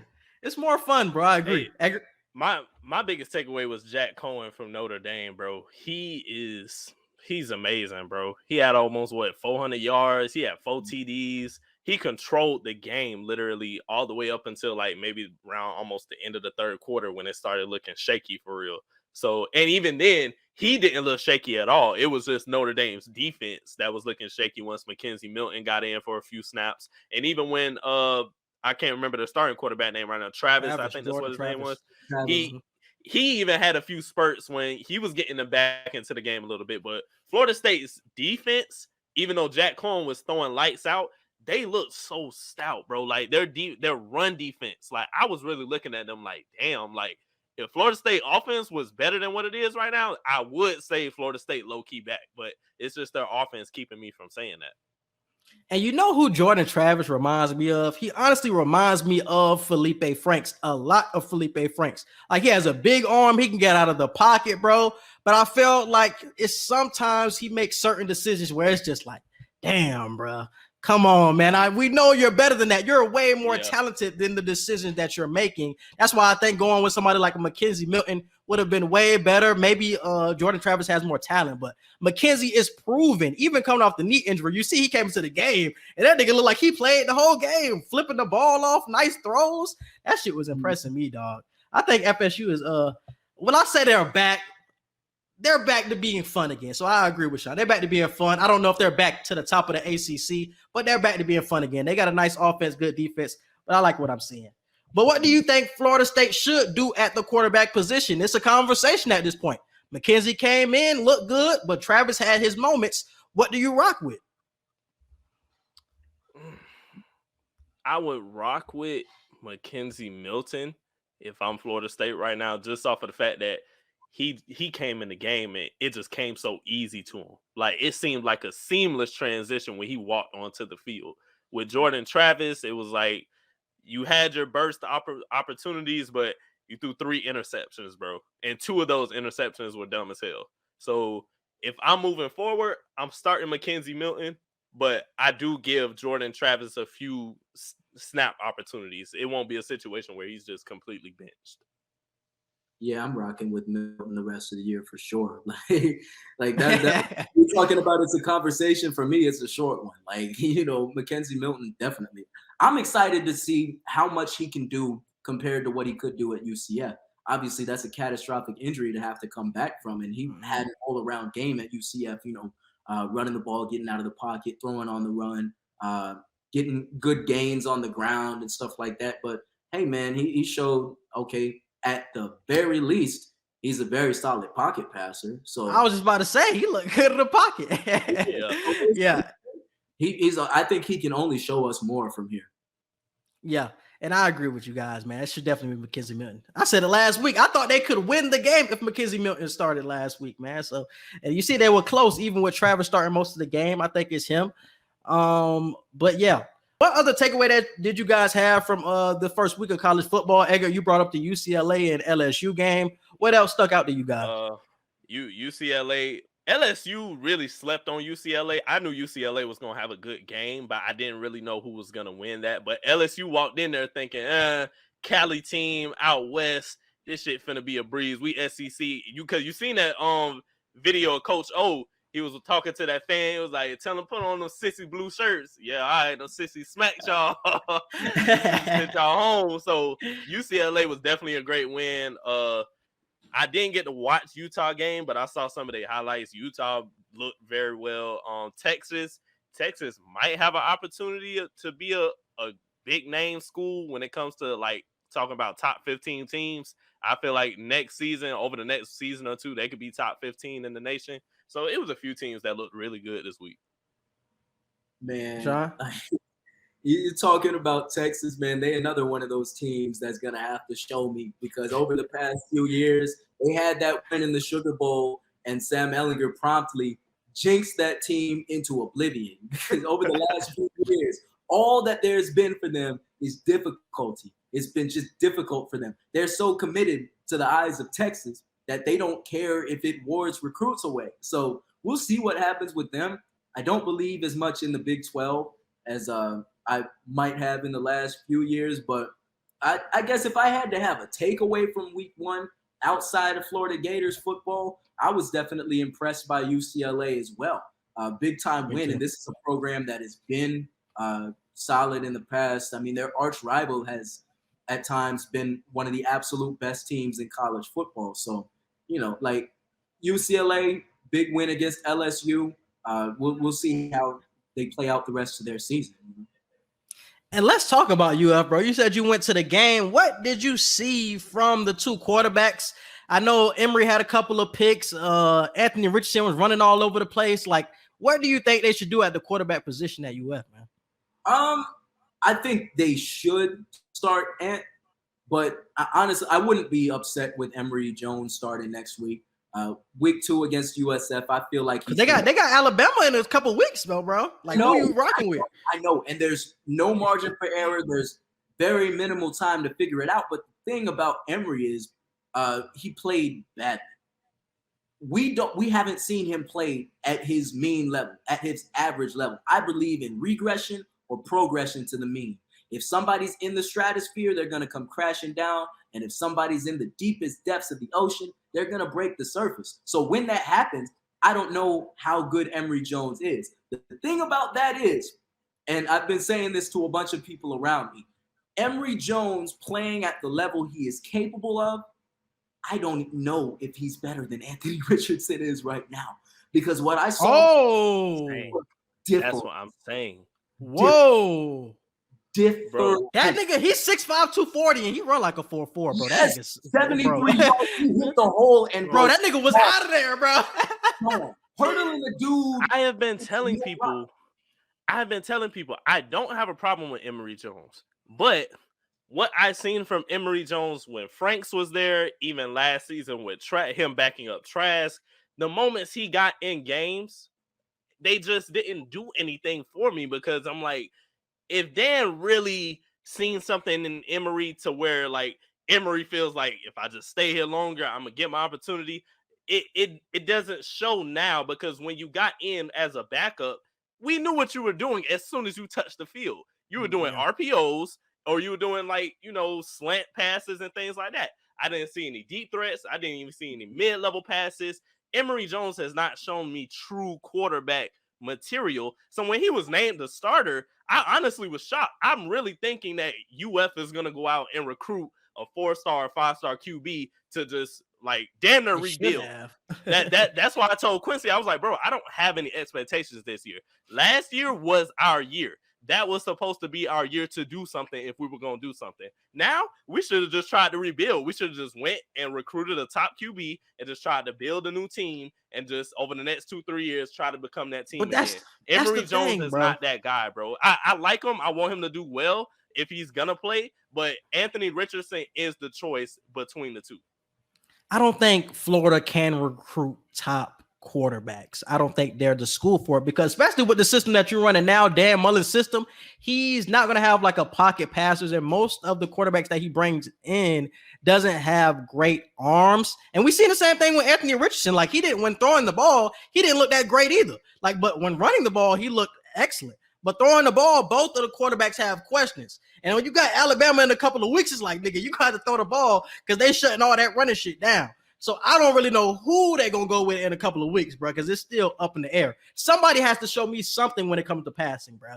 Emory had 2 picks that were kind of like unforced, and then I just didn't see enough with Anthony Richardson throwing the ball. So it still remains to be seen for Florida, man. But yeah, that's it. Moving on to 2 Wild Wednesday, bro. You got it. All right, first poll. The Tampa Bay Rays will win the World Series. Too wild or not too wild? I'm gonna say I got us too winning. wild. I'm gonna say not too wild. Whoa. What? I'm gonna say too wild. That's way too wild. That's too wild, my guy. Way too wild. Bro, man. Hey, first off, Bro, we are a top 3 team in pitching. We're like what, 5th in runs. We're one of the top. We lead the league in RBIs. Like we're going crazy right now. Like we're one of the top. Statistically, we're one of the top teams in damn near every category. I know what the Rays are. I'm mad familiar with what the Rays are. I respect the Rays, and I wouldn't be surprised if they came out of the AL. In fact, like I wouldn't be. I might pick them to come out of the AL. They're not the Los Angeles Dodgers. The Dodgers were arguably the top World Series contender going into the year, and then they added not only Max Scherzer, one of the top arms in the history of the game, but Trey Turner, one of the best infielders in the game, and they're not completely healthy right now and haven't been healthy all year. But guess what? They're rolling. Bro, we've been on like a 11-game win streak recently. I feel like we finna close out the rest of the season on a win streak, bro. I'm telling you, or at least only 2 to 3 more losses. You're just not the Dodgers. That's literally the only reason I don't. It's too wild. Not because the Rays can't play, not because they're not one of the best teams in the league, but because they are not the Dodgers. That's it. Bro, I trust. I trust Franco and Cruz, bro. I trust Kiermaier. I trust these boys, bro. We were so close last year against the Dodgers, even though it was 4-2. I feel like we had the grit, we had the determination, and the talent. But the Dodgers got better though, bro. The Dodgers got better. I'm saying roster depth wise, we haven't gotten better, but the familiarity of the team, along with the talent still being there and the health still being there, plus the fact that might be the team we run into again if it's a back-to-back rematch. I feel like we would have that edge in this year. We'll see. We're gonna see, bro. It's not way too wild. I guess it's not way too wild. I think it's too wild. Because you think it's too wild for the poll, but they'll make it though. You're running 3-man rotations. So if the Dodgers are running out Kershaw, Buehler, and Max Scherzer, and Arias goes to the bullpen and starts in spots, David Price goes to the bullpen to add to the bullpen arms they already have. Mookie Betts has been picking up his place since the All-Star break. Cody Bellinger has figured it out somewhat at this point in the season. He started off really slow, but he's figuring it out. AJ Pollock has played well this year. He's on the IL right now, so he's got to come back and get added to the fold. Pujols against lefties is ridiculous. They're still winning games with all of these injuries. They've been hurt on and off all year, and right now they're looking like the best team in baseball. And if they win this division, the Giants have been good all year too. So they've been playing great teams all year. They've been playing great over the past few months. And they're the defending champions who got better. So I gotta go with the Dodgers. The Rays, I don't blame you. Series, too wild, man. I don't blame you, bro. I think we up there though. Not too wild is winning that poll 71%. So I'm sure a lot of Rays fans voted on that. Next one. You already know. The Steelers will miss the playoffs this season. Too wild or not too wild? Not too wild. Not too wild. Not too wild at all. 58%, not too wild for that one. Who's under more pressure for success, Jameis Winston or Sam Darnold? Ooh, Sam Darnold. I love Sam Darnold. Jameis Winston. I say Jameis. I think it's Sam, bro. Because I think Sam, he has the pieces to step in and win games. Like I said, I think he's going to perform under this pressure, but he has to perform. New system, you got weapons, the coach believes in you. It's like, okay, Sam, like you have to produce something. I think we know that Jameis can do it, but it's like, at what level? Are you going to throw hella picks? Are you going to throw hella touchdowns? We just don't know what we're going to get with Jameis. But we haven't even seen it yet with Sam Darnold. Mm-hmm. I think I think you proved the point though on why it's more pressure on Jameis. We don't know what we're gonna get from you, and you're in what, year 6? Wait, no, is this year 6 or 7 for him now? Like the first 4 to 5 years of your career, it's like we know you can throw a lot of touchdowns, but you can also put us in jeopardy and lose us a lot of games by throwing a lot of picks. And you just had a very extensive QB battle with a guy that's not even a true quarterback. It wasn't extensive, bro. It wasn't extensive. Was. They knew who the quarterback was over there. No, all right. Well, if you knew who the quarterback was, you would have been confident to say Taysom that Hill throughout the whole summer. Taysom, they ain't named Jameis the starter till 2 weeks ago. Stop Sean, acting like bro, they be real, everybody bro. Sean, knew be who real, the bro. quarterback was. Sean, be real, bro. Sean, if Jameis Winston was clearly the quarterback, why would they not make it known sooner? Why did you wait until 2 weeks before the season started to say, "Oh"? I don't care how you Jameis feel about Jameis, bro. That is not a competition between him and Taysom All right, Hill. well, tell what you call it that. Tell the Saints that. I don't think that's tell Sean Payton that. Because, bro, if Jameis don't do something this year, I know he don't have Michael Thomas. I'm not asking him to have a great season. But if you throw anything near what you was throwing your last season with Tampa Bay, he ain't going to look at you like, bro, you all right. Think about the system the Saints run. They throw a lot of check downs, short passes. It's not deep shit like they was throwing in Tampa Bay. But you have Jameis, who is known for being a deep passer. You gonna change while Jameis' playing game, deep, or you gonna change your system? You gonna take shots. You gonna take shots, but you're not gonna throw all of that shit throughout the entire game like the Bucs was doing. Man, I'm telling you, Jameis got more pressure, bro. Sam Darnold won in the poll 58%, but I think Jameis got easily more pressure. has more pressure to me, man. Okay, we know Sam Darnold was a top 5 pick. We know he's playing on a different team, and there's obviously a lot of pressure that goes with that, because if you're one of the top picks in the draft, one of the first quarterbacks taken off the board, and you're not playing for the team that drafted you, and you're not even in year 5, like, yeah, that's obviously a lot of pressure there. But Jameis Winston is following up one of the greatest quarterbacks to have ever played the game. And this team, the Saints, has made the playoffs like all the last few years. They've been a playoff contender every year. They're playing in the NFC South. They even made it last year with the But do they have the expectations of that, though, bro?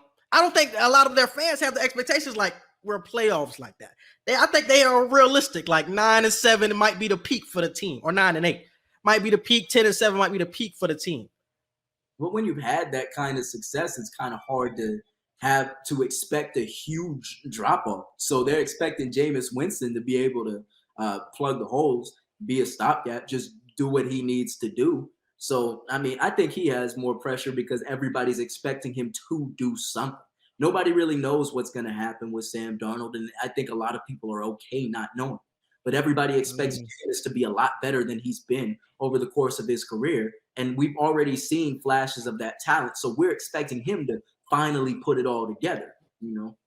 Because with Sam Darnold, all I got to go off of with Sam Darnold is the Jets. And then one of them Jets games, you said you were seeing ghosts. Like, I don't even know what to say. Like, I don't have any expectations for you. If that's not pressure, I don't know what is. Nigga, you seeing ghosts, nigga, you go to another team, but hey, you better tighten your ass up. But you're not even in year, what? You're not even in year 4 yet. Like, and that's a problem. You in year 4. Twice a year, man. I said you're not even in year 4 yet. That's what I'm saying. Like, Jameis, you over. I mean, Josh Rosen couldn't even get it to year 2. Josh Rosen was out of the league by year 2, or wasn't starting by year 2.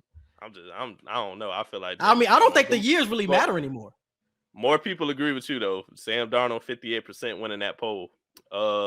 Le'Veon Bell joining the Ravens makes them a top 3 AFC Super Bowl contender. Too wild or not too wild? Hell no. Hell no. Hell no.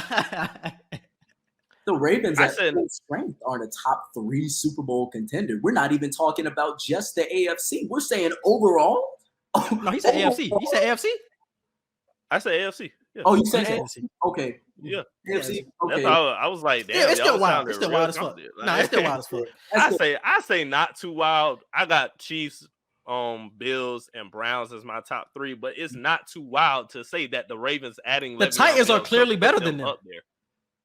With the addition of Le'Veon Bell, I don't know. I don't know. You dog. keep saying Le'Veon Bell like he gonna make that big of a difference. They played the Titans a couple years ago. They weren't running anywhere. They wasn't. You said when they what? They weren't running anywhere against the Titans a couple Saying years when ago. you have, So you when saying they have over a the weapon- Patriots? Mhm. Yes. They over the Colts? Yes. The Bills? You put the Bills up there? Chiefs and the Bills and the Browns are my top 3 AFC teams. So they The would Ravens be are better. than The Ravens are than the better than the Patriots. Colts. They're better than the Patriots. They're better than the Dolphins. They're better than the Chargers. But the thing is, Whoa. They're not better than the Chargers- Patriots or the Titans. They probably 6. They probably 6. but Pete, when you top 3 Super Bowl contender, when you say top 3 Super Bowl contender, you're not only saying that they're gonna have to compete against the field and beat the field. You're saying that they're gonna have to eventually go through one or more of the teams you just put in the top 3. So even if they beat a team like the Browns or the Titans, are they then gonna go beat the Chiefs or the Bills? Because they're gonna have to go through one or more of them. Do you think the Ravens are gonna do that over the course of the entire year?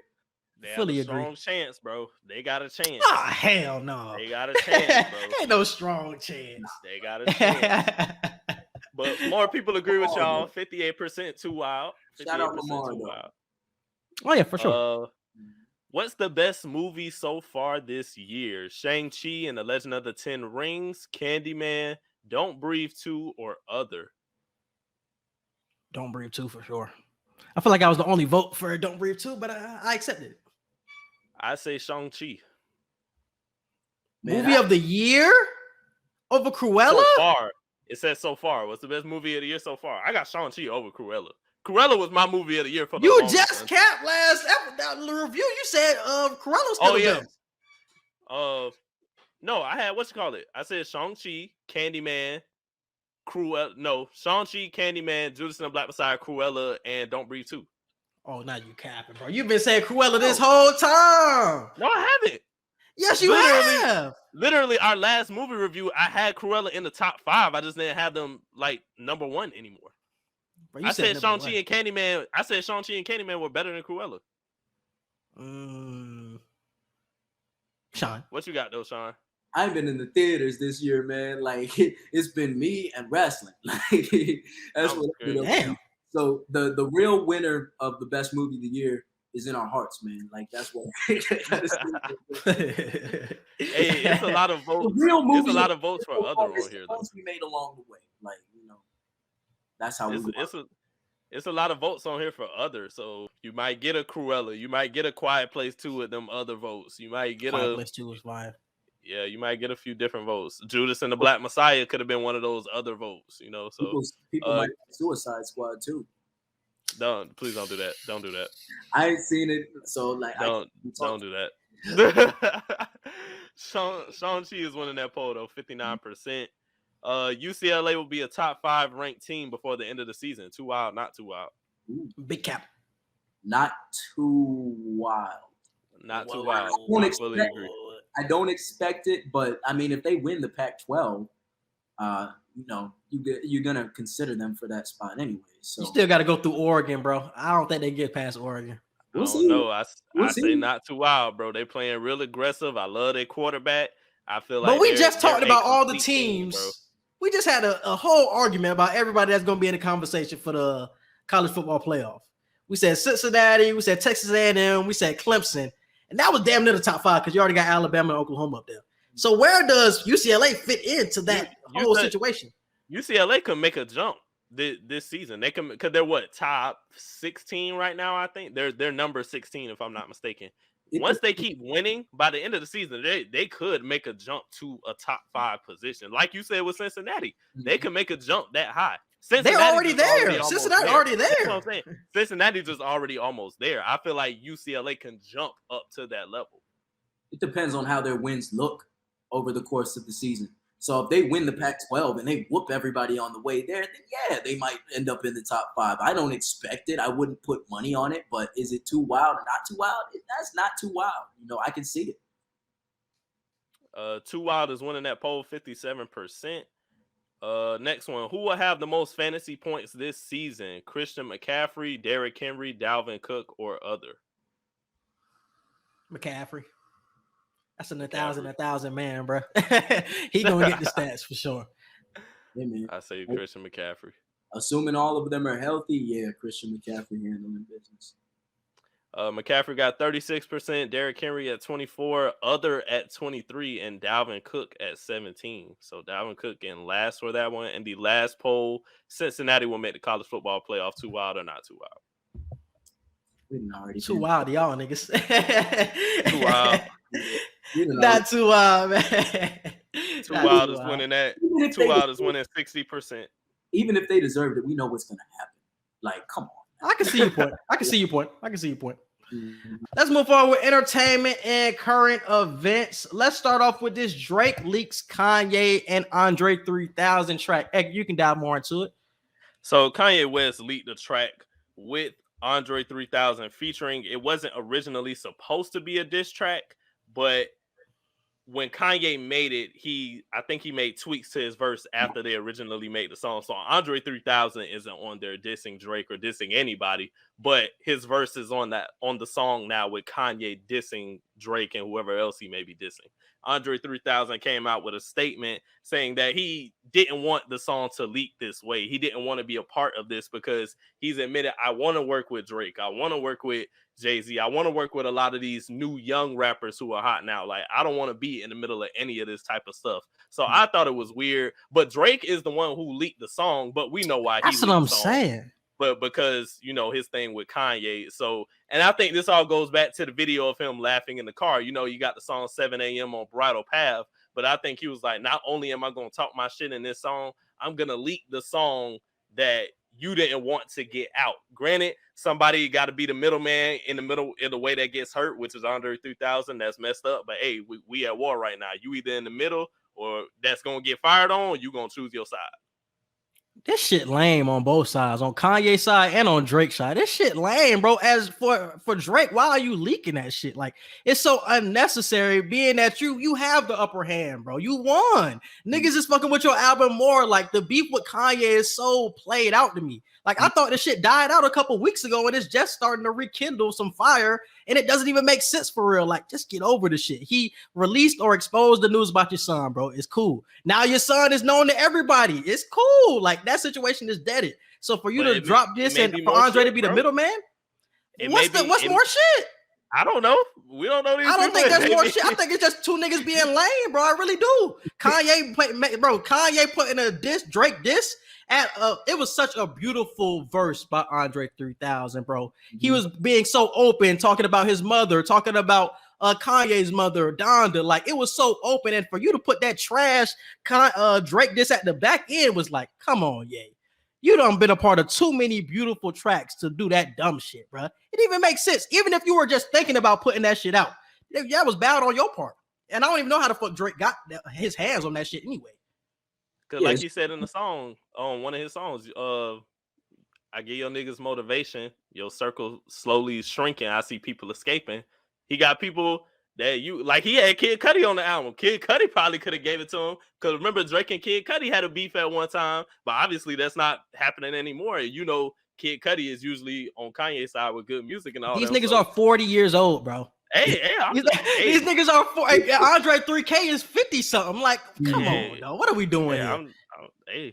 I ain't saying it's not wrong or right. No, I feel you, bro. But it's just lame on both sides, bro. Shawn, how you feel about it? Yeah, it's mad lame. I mean, at the end, if 3 Stacks is catching a stray in any way, shape, or form, like, that's lame in and of itself. Whether they had a legit beef that deserved attention and was founded on things that are like, legitimately matter and aren't completely petty or not. Like, pulling Andre 3000's name into this when he keeps to himself, does what he needs to do, like, man, they'll catch man's at the park playing the flute, like, he just does his own thing. So yeah, like he gives the world a verse And what did Drake think he was gaining by leaking a track with That's 3? what I'm saying. Come on. I don't get it. I don't get it. You But had is all this- the attention. You had all the momentum. You just dropped your album. You're Drake. Everybody loves the album. So like, it's just. But bro, this is hip hop, bro. This is hip hop. So are we gonna sit here and say Is that really hip hop though, bro? No, because Pete. bro, we've seen grimier shit done. We've Because- heard grimier shit. But we done, never more have a pettier middleman like shit this. This done. is one-on-one shit. If we're saying we've heard- if we're saying it's hip hop, you drop your track legit, like go at people legitimately, like not necessarily to the point where there's like violence involved and stuff like that. Like I don't mess with any of that, but like, you know, throw shots directly, like do it on a track. And this is the purpose of this track. Like either, you know, what were the first words we heard when the beat came on? Like that, it was legit. Like, you know, I'm putting my best bars out there. You putting your best bars out there. We talking about ability and all of this other stuff. Like, of course, it's gonna get dirty every time there's any kind of beef. But just this pettiness is just it's not fun for anybody because the fan bases are now trying to take sides. Like, I'm not about to involve myself in that. I'm gonna listen to Drake's album. I'm gonna listen to Ye's album, and I'm gonna enjoy it. Nobody should legitimately care enough about the beef for that. Because Andre 3000 is stuck in the middle. That's the real problem. Andre 3000 being stuck in the middle, bro. If y'all niggas was just going at each other, that's fine to me. But the fact that you wasted such a beautiful verse on a Drake, this is where it's like, what are you doing? And the fact that Drake dropped it is why I'm just like, none of this shit really makes sense to begin with. So it was just like, man, it was lame on both parts. That's all I gotta say. Petty subliminal stuff, man. Petty. Like, bro, I don't know what else they could be beefing out about other than the son situation, but everybody fuck with Drake's son now, so I don't see what the big beef is, bro. Niggas just keep going at each other. But I think it's more stuff than that, though, bro. That's what I'm saying. It has to be because, like you said, it ain't no other shit publicly that we know. It ain't no other shit to be beefing about. So that's why I'm saying it must be more stuff because, like I said, in some of the songs Drake released recently with Certified Lover Boy, he's been saying, look, people are like, we've tried to patch things up. We've tried to have meetings and talk this stuff out. And we kind of almost get to a point. But then you and your team or somebody over there, y'all do some crazy stuff. And then it's like, nah, like I try to be cool with y'all. I try to be, I try to, keep my respect. But now it's to the point where, no, I'm going to put my foot on your neck and I'm going to just say whatever. And whoever in the crossfire, Is it right? No, but it is what it is. So. And the fact that Drake and Andre 3000 have a relationship, like, because he's been on Drake's album before, so it's like you feel like he would have some type of emotion to not drop it when you know somebody is going to be caught in the middle of that would have come to his head at some point. You know what I'm saying? Yeah, I don't know. But let's move forward with the Boosie biopic, man. I don't know who asked for this shit, but we getting it. Let me play this. Okay. I got to get us from around here. Should nobody have to live like this? Nobody. This shit. Y'all okay? I got to get us from around here. Should nobody have to live like this? Nobody. Good. Where my motherfucking money at? Spent it on the bills because I knew you was gonna spend it on that shit. Hey, bro, what y'all want to be when y'all grow up? I can see it right now. I'm the next Whiskey. You caught it? Life at 15. Bad part. Yeah, that shit definitely lagging. Yeah. Yeah, fuck it. Trailer looks straight, though. Trailer looks straight. But how y'all feel about it? Boosie biopic reaction, because he's actually in the biopic too. Usually when you get biopics, niggas is not in it. So it's I'm not mad at it. Do I think it's gonna do well? That I don't know. It's kind of, I hope it don't give me BET vibes. The production of it doesn't look like BET vibes, so I'm hoping it's not. But I'm not mad at a Boosie story though. Like a Boosie / like Trill Fam story. I'm not mad at that. Didn't we get that already? What did he have a documentary or some shit like back in the day? He dropped like 2010. It was you talking about Ghetto Stories with Pimp Ghetto C and Stories, Webby. yeah. Yeah, but I feel like he's trying to be more personal because we might get his version of his story, you know, with him going to jail for that time and then being released and then life after that and all that. So I'm not mad at a Boosie because Boosie, one of the top, in my opinion, he's one of the top 3, top 4 artists to ever come out of Louisiana. So I'm not mad at a biopic on somebody like that. Yeah, man, like I understand his story and I understand why it needs to be told. I personally have no interest in it, especially like based on like what I've seen over the past year or so from him just inserting himself in conversations that don't concern him. It seems like he comes out of the woodwork anytime like anything gay is mentioned, like Boosie has to have something to say. Has nothing to do with the matter at hand. So like I'm just not interested in any content concerning him. But hey, hopefully people who want to see it enjoy it.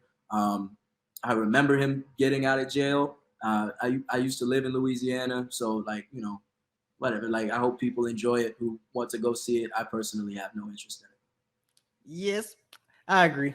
And let's move forward with the Britney Spears Conservatorship is. So this was a big deal because if you guys did not know, and if you guys did not watch the Framing Britney Spears series, that whole documentary was mostly about her conservatorship and her father having the conservatorship over her life. If you don't know what conservatorship is, it's basically somebody else having control of your life. So when it comes to medical treatment, when it comes to therapy, when it comes to your estate, they have control of it. It has to be cleared by that person before you can do anything. And in Britney Spears' situation, it was her father, Jamie Spears. And I think he started to have conservatorship around 2009. And it just ended this month in 2021. He gave up the reins, said he didn't want to have it anymore. And he feels like she is ready to live her own life now, and he doesn't have to be a part of it, even though she's been screaming this shit since for a minute now. She's been screaming this shit, man. So how do y'all feel about this? I don't really know how to feel. I've never had anybody have that huge of a control over my life. Should anybody have that type of control on your life? Let's ask that question first. Should anybody have that type of control? No. Because we know everything Britney Spears went through during her downfall, but damn, was a conservatorship needed in her situation? No. It just used it to exploit her. And right now, my nose is still open for the BS, man. I'm trying, like, if I smell the fumes coming toward me, like, I'm waiting for that because it seems like everything's just happening too easily and too quickly just based on the whole fight that was involved. Maybe they don't want to continue to struggle, or maybe they have some other stuff going on behind the scenes. But given everything that Britney said she wanted to do, hasn't been able to do, for them to relinquish control like that just because everything is public, something tells me that like that wouldn't necessarily deter them to the point where they just, all right, I'm gonna take a step back and no strings attached. Like I'm waiting for the rest to drop. And because this has been public for a minute, we just got Framing Britney Spears in 2020, where it basically talked about the whole conservatorship story. So that came out in 2020, and he still wasn't trying to relinquish the conservatorship. But now, almost a year later, you're trying to give it up. Like, what has changed for you over the past year? Like, is it the money? Like, what's going on? Like, because I don't see any downfall for him if he were to keep being the conservator for Britney Spears. Like, what are you gaining from giving it up? Even though Britney shouldn't be under him, period, I don't know what he gains from that. So I agree with Shawn that something else must be going on behind closed doors because the shit just happened too quickly, bro. Now you want to give it up after 13 years when she's been screaming this shit since like 2010? Like, come on, bro. Something else going on. So I fully agree with that. But definitely shout out to Britney Spears. She finally has her life back, man. That shit was crazy. When you look at it on Framing Britney Spears, she couldn't do a lot of shit. Like, she could not even get therapy unless her father cleared it. She couldn't get her money unless her father cleared it. She couldn't do anything. She couldn't go on tour unless her father cleared it. So all of that shit is out the way now. We probably going to see more Britney Spears tours now since she's actually open and can make money off of it now. So definitely shout out to Britney Spears, man. She definitely deserves it. It's been damn sure been enough time. And let's move on to this Blues Clues Steve returns. I'm not going to play the video because it looks laggy on the screen, but Edgar, you watched the video. How do you feel about it?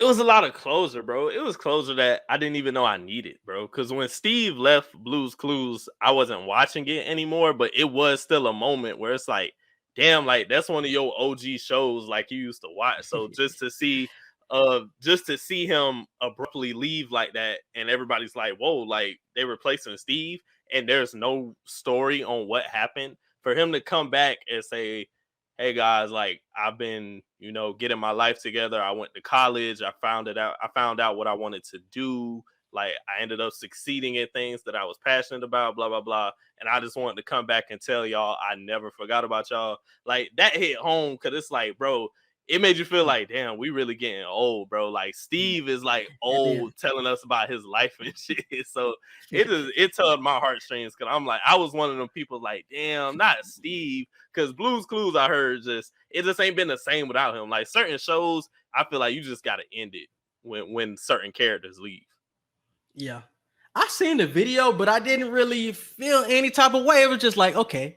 I didn't think I needed an update on Steve. Once he left he left the TV screen, he was like kind of out of sight, out of mind type of thing. Like I didn't really think of him again until I seen him in this video. I'm just like, damn, I ain't seen Steve. So everything started to come to me then. It's like, I ain't seen Steve in a minute. Like, damn, that shit crazy. But before that, I was not asking questions about him. It was something I didn't think I needed until I seen it. That's how I feel. It was like, damn, I didn't know I needed that closure. Damn, Shawn, was you around during the Blue's Clues days? You a young boy. Man, I used to watch Blue's Clues for sure, man. That was one of my favorite shows as a little toddler. So being that I was a little toddler, I can't really remember when he left. Like I knew there was a different guy. I knew there were different people on there, but it was mad cool to see because even though I don't necessarily have that emotional connection as far as like having seen him leave and remembering that moment in the episode, like I used to love Blue's Clues, man. I used to watch Blue's Clues, Dora, all the shows like that. I used to watch those every day. So like those are some of the first memories you have of watching shows like that. Like they taught you things. They taught you basic things in life. So that's facts, bro. I can still, we've been knowing the Male song by heart, and like that was the dude I was watching. So we just got a letter. Seeing it just like come full circle, and everybody has that shared experience. That's just so cool to me. So it was cool to see. It wasn't necessarily as like emotional to me, where like like some people are like, oh man, I'm getting choked up, like. But I was like, yeah, like I remember when Steve was on Blues. I remember watching Blues as a kid, and so he meant something to a lot of people's childhoods. Like even I can remember like I was 4 years old watching Blues Clues. But when I talk about, man, what did you watch as a toddler? What were some of the shows you watched? And like everybody will talk about stuff like Sesame Street. They'll talk about Blues Clues and the more shows that were the Wiggles. Niggas sleep on the Wiggles. Oh, Wiggles, man. Y'all niggas sleep on the Wiggles, boy. Bro, the Wiggles was fire. The Wiggles was fire, bro. The Wiggles was fire. The Doodlebots, bro, they was on it, bro. The Wiggles were not. The Wiggles was fire. You tripping? See, if we got a message from the Wiggles, then I would be choked up for real. Because I still remember the Wiggles now. I did not like the Wiggles. That shit was fire. Bro, that fruit salad shit was lame. Fruit salad, hey, yummy. Hey, that shit was fire. That was a banger, bro. What is you talking about? Oh my god, that shit was not it. Fruit salad was not it, bro. I cannot stand disrespect, bro. Like I'm done. I'm done with it. Like I'm telling you, this nigga tripping. Don't like the Wiggles. Come on, bro. Wiggles. I seen them niggas live in concert before. Man, come on. Bro. Yeah, that's it. Shawn, like, nah, I ain't going to see them, nigga. Nah, I seen them niggas live action, bro. When I was legit, definitely did. I ain't having a Christmas band like that. Like Shawn was like, nah, I ain't going to see them. I ain't like them like that. Nah. That's a step past like what I Oh no, I was addicted to them niggas. And Edgar, I want you to dive into this topic. Texas governor says law will end rape. What are you talking about? Yes. This is the Abbott dude. This is the same dude with the voter suppression too. With the what? voter suppression. He trying to suppress the voters in Texas too. Like this nigga a wild individual, bro. So the abortion law is real. Like it has been passed. It's not being talked about. It's not being voted on anymore. Texas, you are no longer allowed to get an abortion within that 6 weeks. Like after that 6-week time span, you know, and biologically, most women don't find out when they're pregnant until after that 6 weeks is up, you know. So they're saying that if you try to get an abortion, you could be arrested. They're saying if anybody helps you, anybody that they find out trying to help you could be arrested. Any doctor that you go to and does it could be arrested and lose their license. Like all of these factors are playing in now, and they're saying this law could end rape. And I'm like, what does not being able to get an abortion? I read the article and it didn't make sense. I read the article and it didn't make sense. What does not being able to get an abortion after getting pregnant have to do with people not forcefully putting themselves on you? That has nothing to do with the same thing. They were saying that to get to the point of ending rape, they would have to take everybody off all the rapists off the streets first. But I'm like, how are you going to find the rapists unless you have somebody who was raped? That's what I'm saying. It doesn't make sense at all, bro. That's what I read don't the article and it didn't make sense. They don't make sense. So this is the governor of Texas making abortion laws, making decisions for women when the nigga don't even know what's going on. Like you just said, women don't even know they're pregnant until 6 weeks into it. And that's going to be the cutoff line. Niggas going to get arrested for that. Like, bro, this is wild. I think I seen the trend going on social media, like about the men shouldn't make decisions about women's bodies. And that shit is true, bro. A white man making another decision on a woman's body going downhill. And it's a room full of old white men that really have first off, they don't even know what today's time is like outside of law anyway. They don't know what the social economic ladder looks like when it comes to young people and everything. Like they don't know what life is right now, really. They're thinking with an old ass mindset, an old patriarch mindset that don't even really include people that don't look like them. So I don't understand how a room full of people like that, and I think there were maybe one or two older white women that were in the same room, but still, that's not a situation where only those people can make those decisions. You need younger people, you need middle-aged, older people, you need people from all races, you need multiple people for topics like that. Because you know who's going to be affected the most by this? Black women are going to be affected the most by this decision. I'm about to say you're dealing with something that's not even affecting women in y'all race, really. Like this is really affecting us. This is affecting minorities the most, I feel. So I don't understand this. This shit is crazy. You're gonna tell a woman she can't what she can and can't do with her body? Like that's fucked up, bro. That's wild. And I'm hearing other states are listening and trying to copy the abortion law too. Wasn't Georgia on the same type of time? I want to say Georgia was thinking about it. Yeah, so man, other states thinking about it. They blew now though, so I don't know what Georgia gonna do. I think they blew now. So okay, Shawn.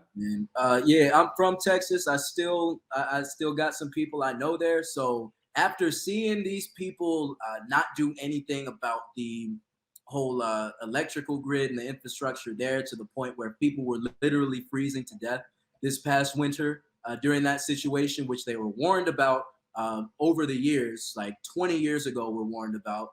They can miss me with saying they're doing anything to stop anything.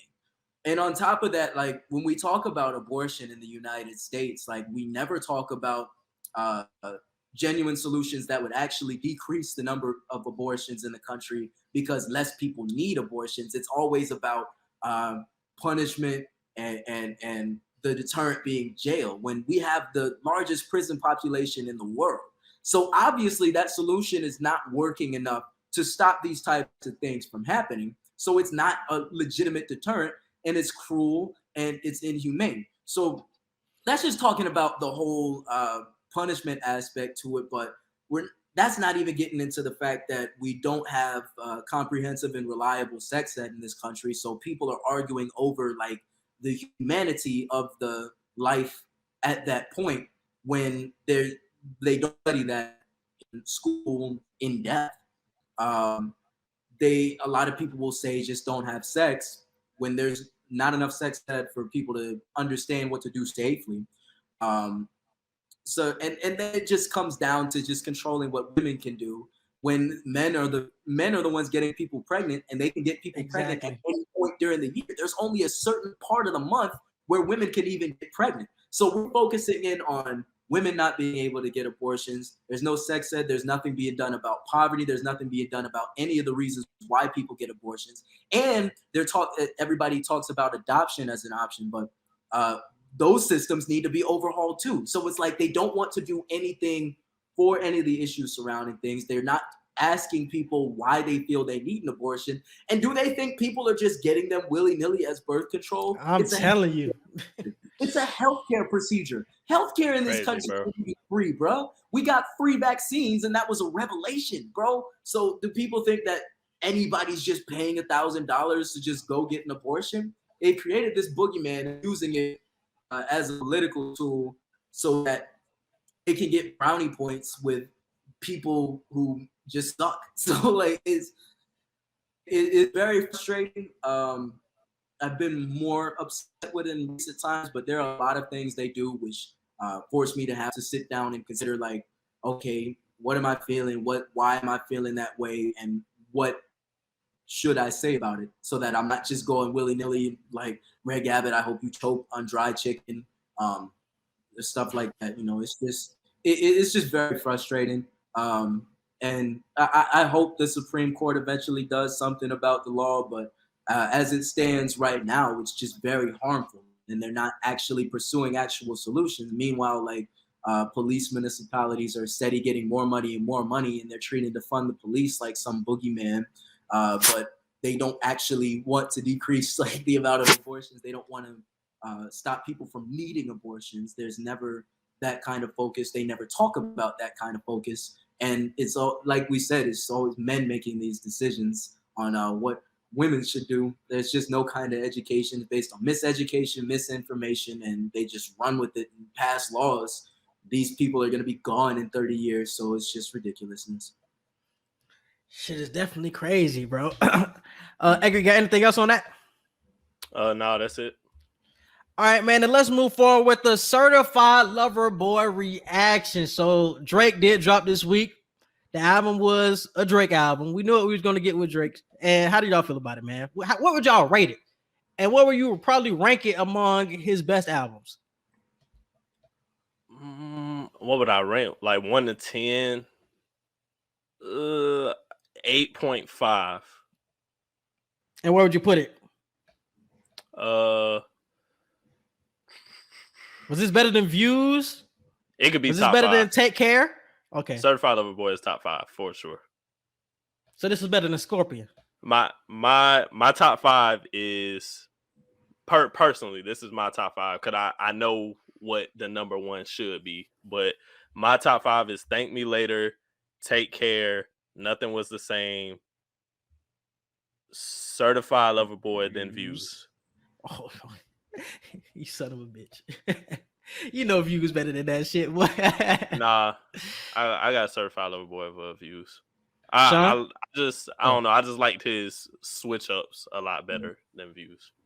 I'm a Drake fan, so I enjoyed it. I don't know if I've only listened through it once, like, you know, front to back once. There are some songs that I keep going back to, like Way Too Sexy. That's a banger. There's obviously going to be great tracks on there. It's a Drake album, but I thought Scorpion was better. I thought the last few albums were better. I think, honestly, like in his discography, based off first listen alone, obviously I got to give it more time. Like it's down there. But like I said, I'm a Drake fan. I enjoyed it. I had fun with it. But as a body of work, as a project, it was sequenced really well. Like each song led into the next really well. But like Q said, man, it's like we know what we're gonna get. I wanted him to give us something that was like kind of somewhat different. But I feel like it's gonna grow on me as I listen more times, even though I still don't think it's gonna eclipse some of those projects. Like I think More Life is a better project. Scorpion. Whoa. Scorpion is better. Yes. You got More Life over it? So he got this toward the bottom then. Yeah, it's down there for sure. But I mean, we can go back to 2000 from 2009 to now. Yeah. And we can pick out a song that had a moment for us in Drake's discography from 2009 to now. So I'm not about to sit here and act like I'm, oh man, certified lover boy, this and that. Like, nah, it's a Drake album. That's cool. We got a Drake album. I'm happy. But like, I'm not gonna put it above most of his discography. And that's the conversation a lot of people had this weekend of, we know what we're going to get with Drake. Like, Drake has a formula at this point. He knows what people want to hear. He's going to give us singy Drake. He's going to give us vibey Drake. He's going to give us going at niggas' necks, rapping Drake. Like, we know what we're going to get. And that's why the conversation was what was better between Donda and CLB. A lot of people have picked Certified Lover Boy, but it's like Kanye shit was so different production-wise. It was so different from whatever he does. Well, while Drake shit was more of the same. So it's like, when you look at what was better, it was like, damn, are we going to go with somebody whose stuff was different and good, or somebody who just gave us something that we knew what we were going to get? I had Donda cleared easily. Like, it wasn't particularly close, because the thing about Donda was, like, there were some tracks on there I didn't like as much as the others, but there were other songs on there that made me sit back, collect myself, and have to think about my place in the world. Like, where am I? Like, that's how the first listen for that project was. Like, that Jesus Lord track was insane. The sounds were insane. The vocals were insane on some of those tracks. So, like, I don't think Certified Lover Boy had any of those tracks where I had to sit back and gather myself. But of course, I still enjoyed both projects. I'm gonna still listen to both projects. The fact that Kanye dropped almost 2 hours worth of music and it didn't get stale throughout that listen was like, it's impressive. That's hard as hell, bro. that is difficult as hell. And Edgar, you rocking with CLB over Donda? Yeah, like Shawn said, I listened to both. I told you I gave Donda a 7, and I'm giving Certified Lover Boy an 8.5. I give Donda a 7 just because if Kanye didn't label this as a rap album, I probably would have gave it like an 8, but I get on there, I know I'm going to get some type of churchy shit from Kanye. I know it. I was expecting it. But you can't label your album a rap/hip-hop album, and 90% of this album, I'm really just hearing a lot of great production. I'm hearing a lot of great vocals. I'm getting like this much like actual bars. Like, each song, you're only getting like that much, and then the rest of the song is just vibes. So it's like, how am I really gonna rate this as a rap album if I ain't really getting that much rap? And I got more rap from the featured artist than I did from Kanye, so I really can't gauge you on a rap scale at that point. So if he didn't label this as a rap album, I would have ranked it higher. As an album as a whole, yeah, it was good. I give it a 7. But you labeled it a rap album when it clearly wasn't, as opposed to Drake, where it's like, yeah, he gonna sing, he gonna vibe, but he's rapping. Like, you're hearing him at least 75% of the album. And this is what I usually go by when I go to grading, or which album was better, which one had more replay value. Like, which album are you going to go to? Like, yeah, this one has way more things I'm going to go back and listen to. Is it going to be the Drake one? Or is it going to be the Donda one? I haven't listened to Donda, so I really can't get my piece on that. But what do you guys think? I'm definitely going to go back to CLB.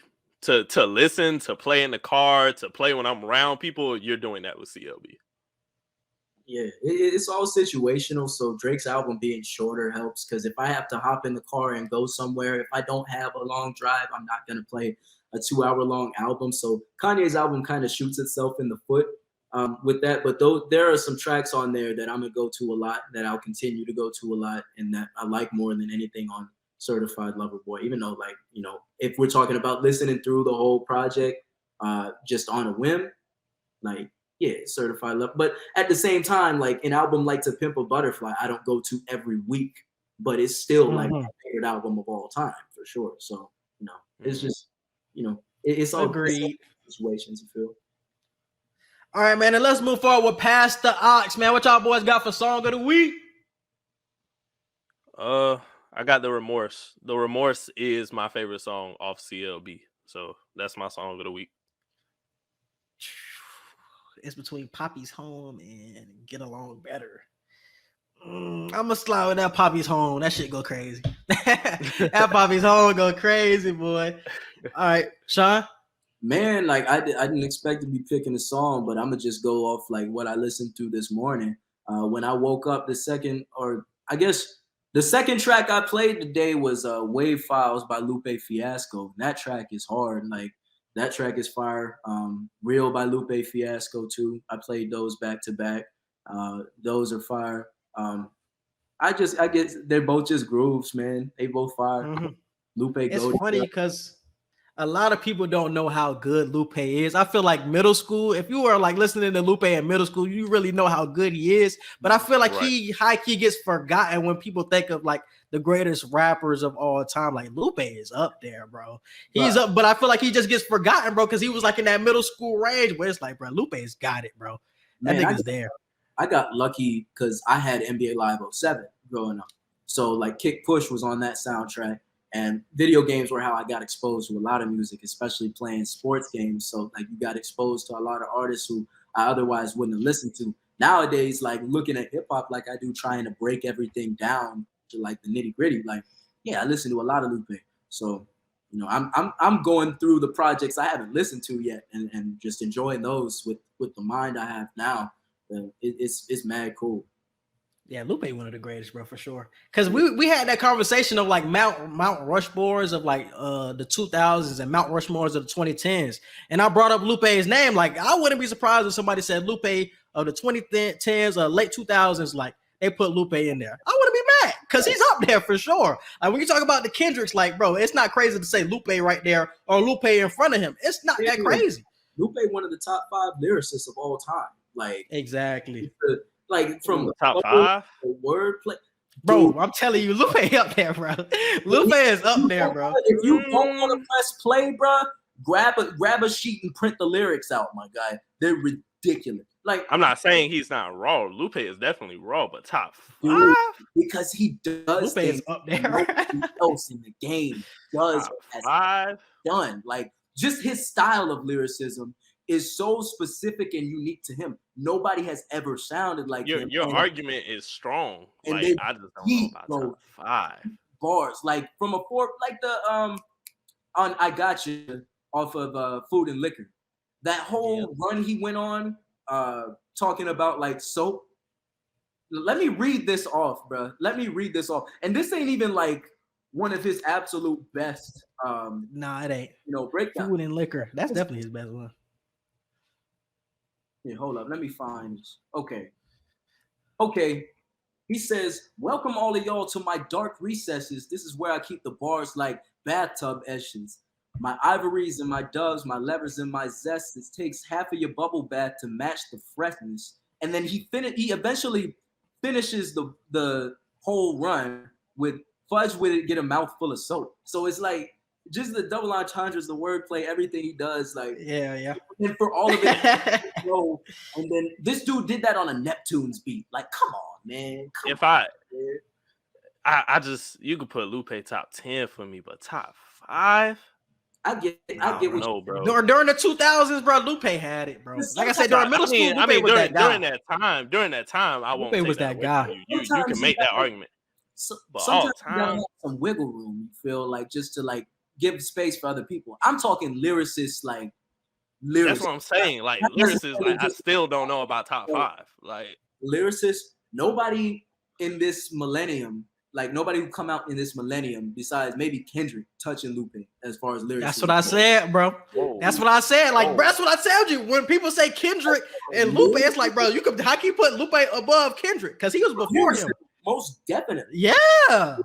I'm telling you, go and listen to Lupe, bro. Go and listen to Lupe shit, bro. That skill. Go through all of his like, bro, I still have projects to go through, bro. Like, I still have stuff I gotta listen to. It dude has done some lyricism. I fully agree, bro. I fully agree. I don't know, bro. My top 5, like top 5, I got Wayne up there. I got M up there. I got Eminem ain't my style of rapper though, bro. Yeah, he ain't my style of rapper either, but his lyricism is crazy. Like the dude, he's one of the best freestylers I've ever heard. When it come to real deal off of the dome, like I'm not finna write shit. I'm finna walk in this room and I'm really finna spit. Eminem up there, Jada Kiss. Who else? Andre 3000. Like, bro, top 5. That's tough, bro. Y'all are making a good argument, but damn. No, it's definitely tough as hell. But he's in that conversation. That's the point. He's in that conversation, bro. And a lot of people don't talk about him in that conversation when he needs to be talked about more, bro. Like he doesn't get enough flowers, bro. The Touch the Sky verse alone as a coming out party, like just on that one alone, like that was hard. That was hard. That was definitely hard for sure. We were talking about Eminem though, like man, like my favorite things about like his older tracks are just like, you know, just the silliness of the storytelling and how he'll do like all the little cartoon voices in the background and just like everything flows like that. That's the far part of like his stuff. Like on for my last point, like on Detroit 2, Big Sean's album that he dropped, he did that Detroit cypher. Everybody, like the hottest names in Detroit, all got on that cypher. He saved M for last. Everybody got on there and did their best. But it's something about M, bro. It's like M just put everybody to shame. And I feel like he really wasn't trying to even go that hard.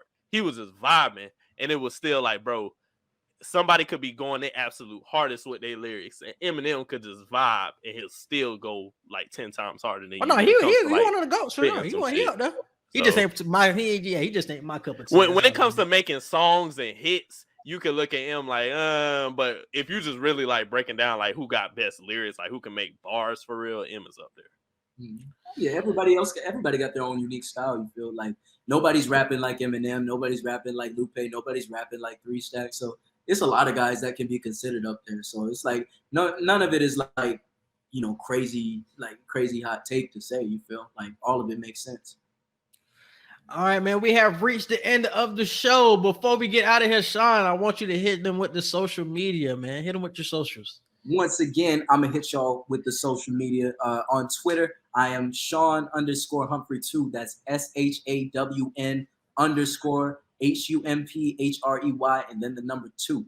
Like so that's that. On IG is Shawn Humphrey2 with no underscore. I only got one post on there, but if y'all feel like following me, like cool, you know, I'll rock with people, I'll vibe with people, like I don't have problems. But yeah, follow me on Twitter. I'm active on there. Just even if I'm tweeting random stuff, and I will be tweeting in anger during this game. Yeah, man. So y'all gonna start hearing a lot more Shawn, man. We're gonna add this man to the media network. I like the young boy, man. He got some takes, man. He passionate. We gonna fuck with him moving forward. He gonna come up with his own podcast. He gonna have write articles on the site, man. So definitely look out for him. And we appreciate you coming on, my brother. Spending 3 hours out your day. I know this shit went a little long today, but yeah, we appreciate you coming on. Yes, sir. That's a bet. All right, Edgar, before we get out of here, hit him with the social media. You can follow us on Twitter at QE Podcast 1. You can follow us on Instagram at QANDE Podcast. You can follow and like our Facebook page and subscribe to our YouTube at Q&E Podcast. And our Gmail is QANDEpodcast@gmail.com. And subscribe to all of our podcast platforms. We're on Apple Podcasts, Google Podcasts, Spotify, and iHeartRadio. Subscribe to our YouTube, Q&E Podcast, and subscribe to my YouTube. Just type in Quincy Hicks into the search bar and definitely subscribe. And we appreciate you guys for listening. And we out. Peace.